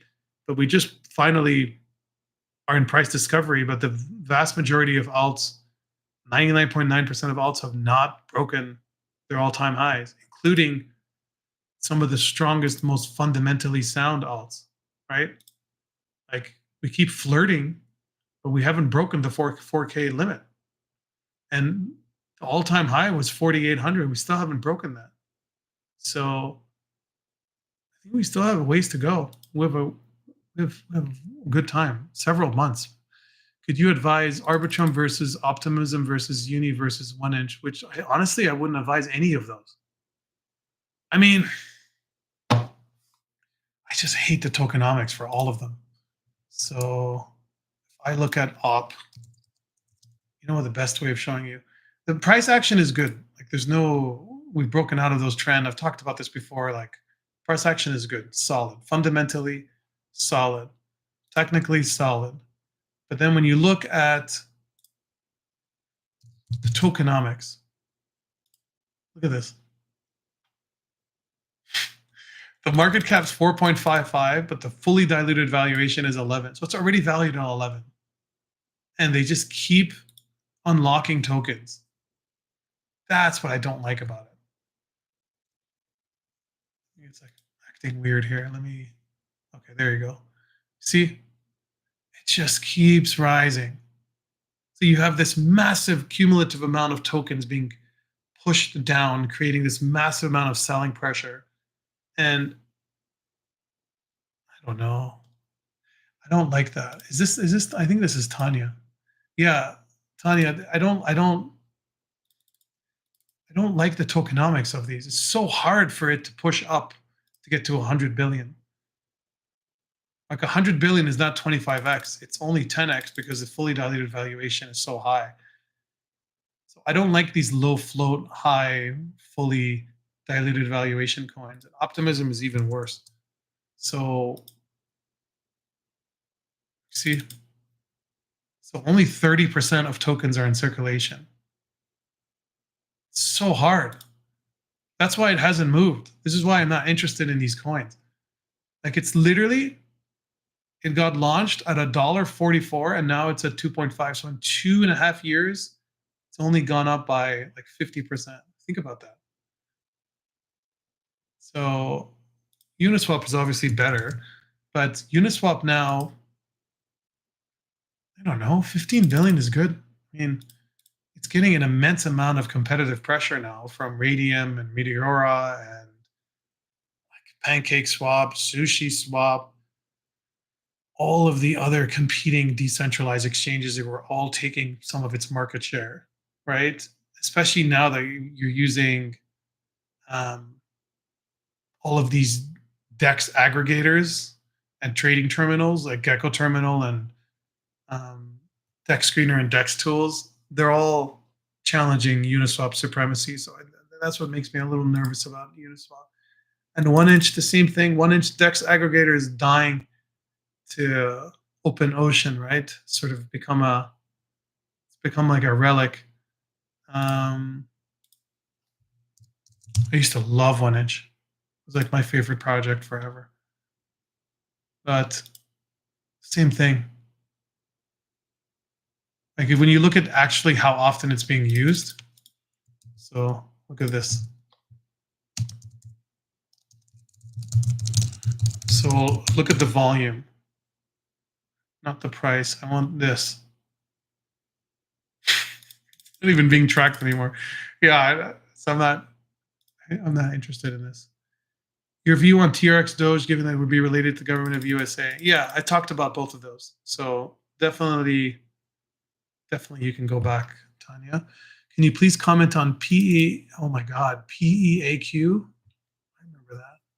And Morpho. Okay. So PEAQ, PEAQ, Q. Wait. Probably Qcoin or Mexi will give me more history. I don't know. It's hard to say when there's only like 3 weeks worth of data. Maybe try to give me, I mean, just exploding at this point. But yeah. So obviously like a massive amount of resistance here at 48 cents. Would be a little, it keeps getting rejected there. 4 attempts. It's been rejected. I would be fine as long as it stays above 40 cents. I would be a little careful here if it goes above 40 cents. If it goes below 40 cents, because that could easily free fall all the way down to 20. There's no support here above 30 cents, not even.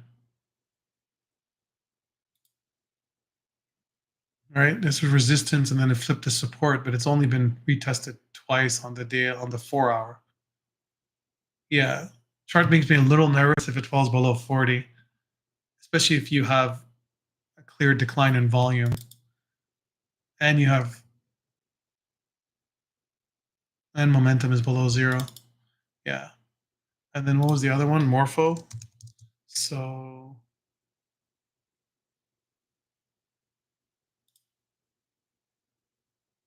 Morpho just broke the all-time high. But you see, you might have like a little peaking star here, a little topping head. Yeah. Little bit of a turn here. Yeah, if you're in this, I would just keep riding it for as long as you possibly can. And then you can decide if whether or not you want to keep holding it below 2, right? But to me, that's pretty clear.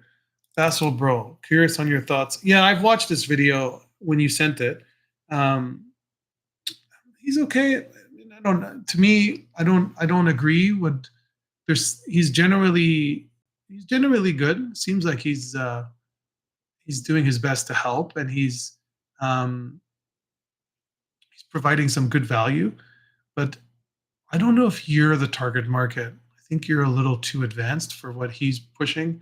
I think you're like too experienced because I think you've been in the market for so long, John, that he's wants to be more conservative and that's probably good. But there are some things that I fundamentally disagree with him on. So like I'll just tell you very quickly.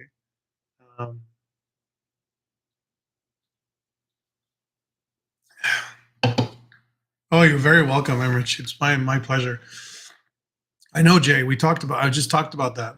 I was like, it dipped below 100K. I was like down to 98 as we were talking about it, dipping down. It's pretty crazy.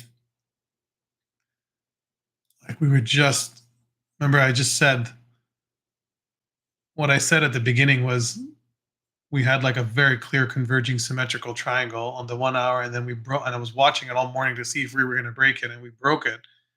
I said the two most likely levels are 98 to 94. I hope we don't have to go to the third level of 92, but now we're starting to see a little bit of a curve shift back up, but it's just too early to say. Too early to say if this is going to sustain. Okay, so back to him.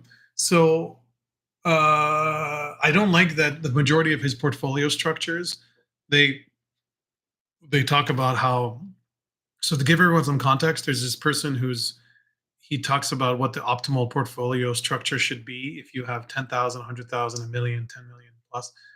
And invariably all of his portfolios talk about how you should have like 80% in BTC, ETH, and Sol. And if you want to be aggressive, then you just put only 10% in micro caps and small caps. And to me, that doesn't make any sense. I think you should absolutely have exposure to Doge. I don't know how you forget like the market leading meme, which is the market leading investment narrative. So you can't just be oblivious to the entire transformational force of memes, right? And the entire, anthropological like movement tied to that. So to me, that's massive. So forgetting about Doge and not paying any attention to that to me makes no sense. That's problem one. Problem two is I think 10% of allocation to an extremely aggressive portion of your portfolio is too small in these current conditions. In a bear market, yes, but in these current conditions, I don't know why you would only have 10% of your portfolio be exposed to less than 10 million projects, you know. And then the other problem I had was that uh, those are really it, you know. And then other things was he was talking a lot about multiples, and he was like, "Well, if you buy an altcoin on average, you were going to make 4x," and he was using the others Bitcoin ratio, but that's not actually like technically true. That quantitative ratio is it's doing is new projects that are launching on Pink Sale are adding positive. Um, that's virtual bacon portfolio right now. Yeah, I mean, let them. You know, you should do what he does. Everybody should do what they want to do. Um, but so that was my like that was my concern is that when you this others Bitcoin metric, as much as I absolutely love it, you also got to remember that every single new project that's launching into circulation is contributing to the others. A small portion of that is contributing towards the others numerator. The denominator is growing with the market cap of Bitcoin, but the numerator is also increasing in the number of projects that are contained. And then the other problem too is others Bitcoin only includes usually the top 100 project. It doesn't include like the 4 million other tokens that many of them were trading. So there's, you know, overall solid. Like I like that he's very helpful, and it's like, it's good educational content. So those are my views on it. Hi Vassal, this is Tanya. Hello. I want to ask if you, good idea to put a small sum in. Yeah, so I talked about BBL. Okay, would love your thoughts on this token. Most likely it survived. Yes. Maru Taro on ETH looks good. What is Maru Taro? Oh, okay. Is it a pump coin? It's not a pump coin. Is it Solana based? No, it's Ethereum based. Okay, it's up 97%. How many holders? 655. That's not that many. Maru cult. Pays tribute to the legacy of Maru Taro, the famous Shiba Inu with millions of followers. Born in 2007, Maru became a social media sensation. Um, okay, cool. Nice. You're very welcome, brother. You're very welcome. Maru, a token created to honor his influence and iconic status as a beloved figure. Why is he killing Mudang? That's weird. A little disturbing. 2% only? Sent to Vitalik. Has Vitalik moved it? No. But these are all like AI generated pictures. I don't know how this is going to do. Are there any concerns with the trading cooldown? It's not a massive. Let's see. Let's see if Gatekept is finally working now. Might still be down. Sometimes it allows you to paste in an Ethereum address. It's so slow. That's the problem. Okay. So let's keep going. But yeah, the coin looks okay. It's just, I don't know how much of a movement it has. Like, let's look at the Telegram. Let's look at the Twitter and see if there what kind of activity we're looking at here. 856 followers, new Telegram group, good. Maru, it's all about price action. There's no actual pictures of the, okay, this one. Somebody not a morning dogo, dojo, dogo. Have a great weekend, Maru family. Is this the actual dog?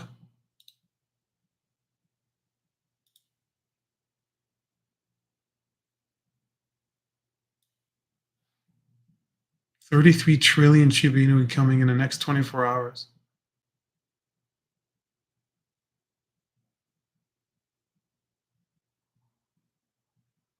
This is just the dog species itself. I don't know if this is the actual.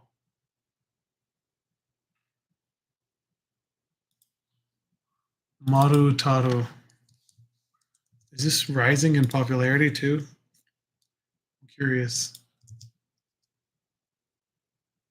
A little bit, right when it was launched. Hmm.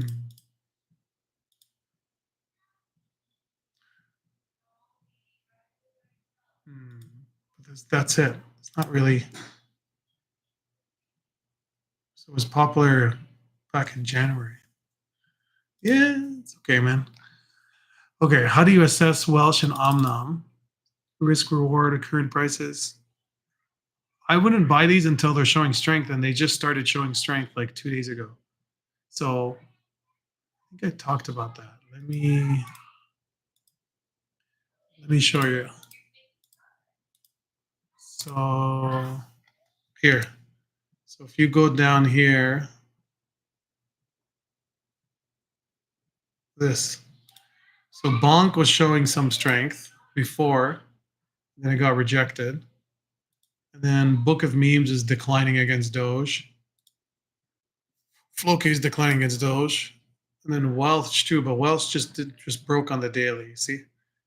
So this could potentially be an interesting one. And then Omnom is, this one has good history on it. It's just sitting at some support here. But I like seeing these higher lows. I just don't know if it's, then you have this little break here, which is not great. I don't know. Every single time we have that, you had a breakout, you get rejected. It keeps declining further down. You know? And I'm not sure if it has the same kind of allure that it used to have. That's my problem with it. Yeah, this has just been,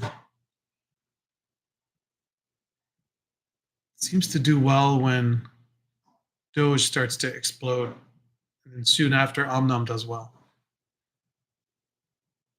But it's just been underperforming Doge, so I would really want this to turn around. I would want it to have a sustained breakout and then start actually outperforming Doge. And it won't do that probably until the true alt season begins. And then we can go through these in the chat, but no, but Bag's been doing well. Bag's been doing well. It's finally like had a nice recovery. So finally, like this one sort of died and then it revived. It's still got a long way to go. Still got a long way to go. Yeah. Many of these I don't think I would be holding for long term. I have the stupidest question ever. How do you figure out well to sell using Fibonacci's levels when it breaks out? There's nothing but open air. Yeah, I mean, if you're in price discovery mode, you're in price discovery. You could just try to. You're just speculating, honestly, at that point. So maybe just take profit out in increments of like 100%, you know, and then that's basically it, right? These retracements channels, they're very useful when you have very historically rich assets like Bitcoin, ETH, Doge, and Sol. But for new assets, you really you might as well just stick to other leading indicators to figure out when you feel like it's a good time to take profit. And usually it's like the weekly RSI, weekly MACD, weekly stochastic, weekly momentum indicators. When you're starting to reach those like extremely hot levels, those would be the times that I would consider de-risking and taking some profit. Okay, quickly. So for me, the 6118, yeah, we talked about that. So for Bisto, thoughts on Aave? So I love Aave as a project and continues to grow in popularity. With Aave is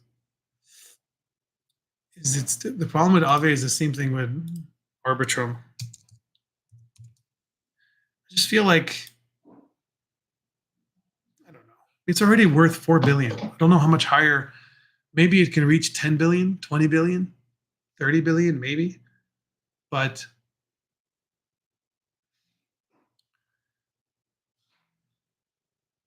it's now finally expanding to Solana, which is good. But let's look. So if I go to DeFi Llama and I I want to look at overviews. Which coins? So obvious number 2, massive 1 month change, 21 billion. So yeah, I mean, they're the market leading DeFi lending protocol. What I love about Aave is what I messaged you too, Bisto, is I love their institutional enterprise arm.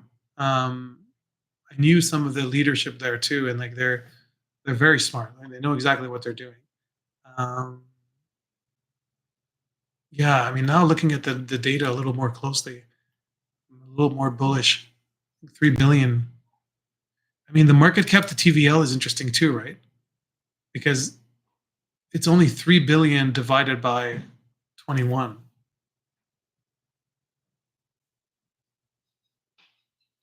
It's fairly low, especially that it's not repurposing existing volume, right? Or existing value locked. Definitely liking this one. I like this one a lot.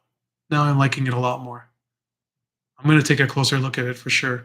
But the price action looks awesome. So, yeah, I mean, still fairly off from the all-time highs, but I mean, we're up a lot from the lows, and we've had multiple breakouts here, higher lows, higher highs, chasing the all-time high. Protocol usage is high, and then what about the actual development activity on the chain itself? 6 hours ago, last tweet, but where's the GitHub repository? That's good. 21 hours ago. Weekly commits. That's excellent. Like A plus. Excellent. When using Maestro, is there anything I can do to higher greed to increase the odds of success? No, we talked about that already. Request finds examples of BSC of snipe launches to see what amount of Wes. Wait, didn't we talk about this? We did this already, right? Yeah, we did this. Have an organization. Yeah, we did all this. There's a project called Aliyah. I'm interested in your thoughts. I remember looking at Aliyah. Aliyah is this one. Yeah.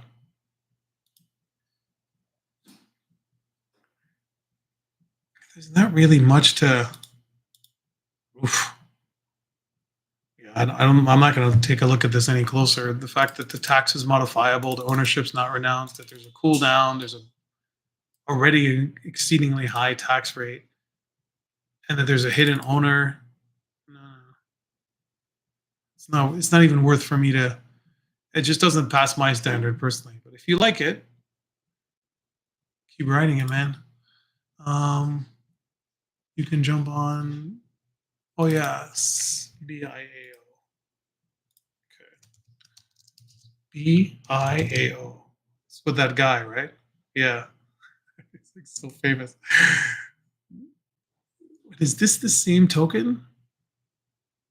No, this is a scam token.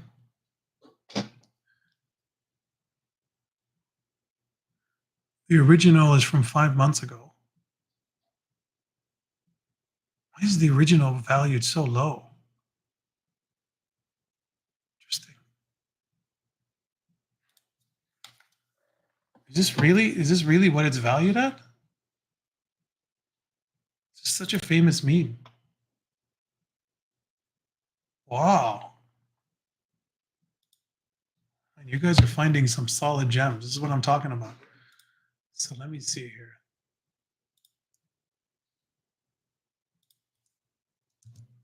This is a very famous meme.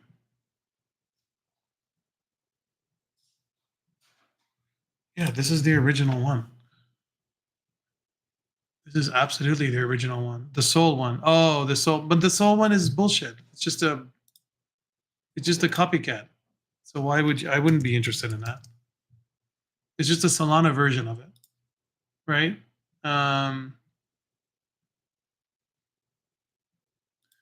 Yeah, I don't really. I mean, it's definitely good for a good pump, though. It's got 10,000 holders. But are these real holders or are they just placeholder holders? Like, let's look at the token owner distribution and holder pattern.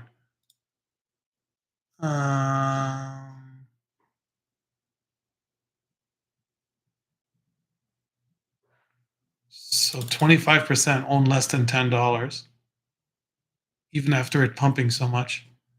So these are probably fake accounts. These are manufactured addresses. Crab. Still though, you still have like 3,000, 4,000 real holders, which is good. And the holder rate is increasing. Nice. I like it. I like what I'm seeing. And then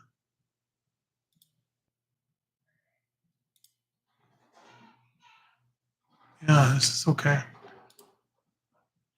Yeah, I'm curious what happens with this. Bial, ultimate panda meme sensation. I'm more curious about the Ethereum one, to be honest with you. That one's probably even more interesting to me personally. Bial is nice. I know my wife's half Chinese, so it's like it's cool to see this. I can ask her too. Like, all right, what is this? Binary. Oh man, so many people have been asking me about this project. It's okay. I just feel like it's being pushed a little too hard. Just that alone makes me less interested in it.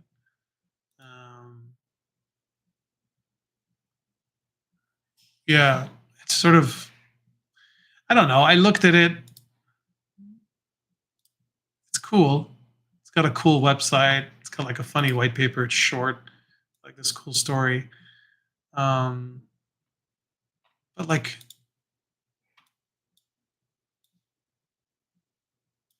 it's fine. It's just not that. It's not yet intriguing for me at this price level, and I'm happy I didn't buy because it was kept being pushed to me pretty hard. Ring AI. What are all these coins? Ring AI.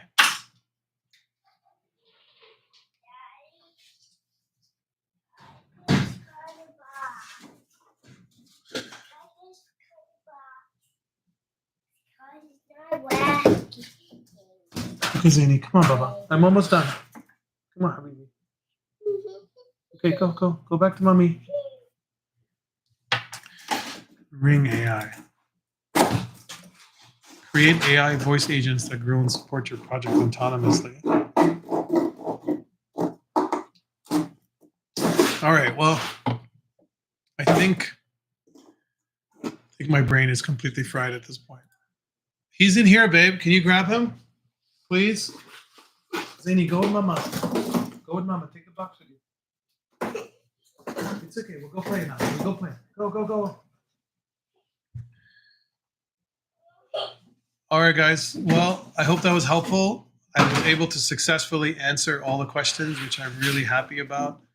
So yeah, we'll see. Yeah, I hope that was it's a good session. Thank you. All right, guys. Take care. Have a good day. If there's anything else, just tag me, and I'll. Bye.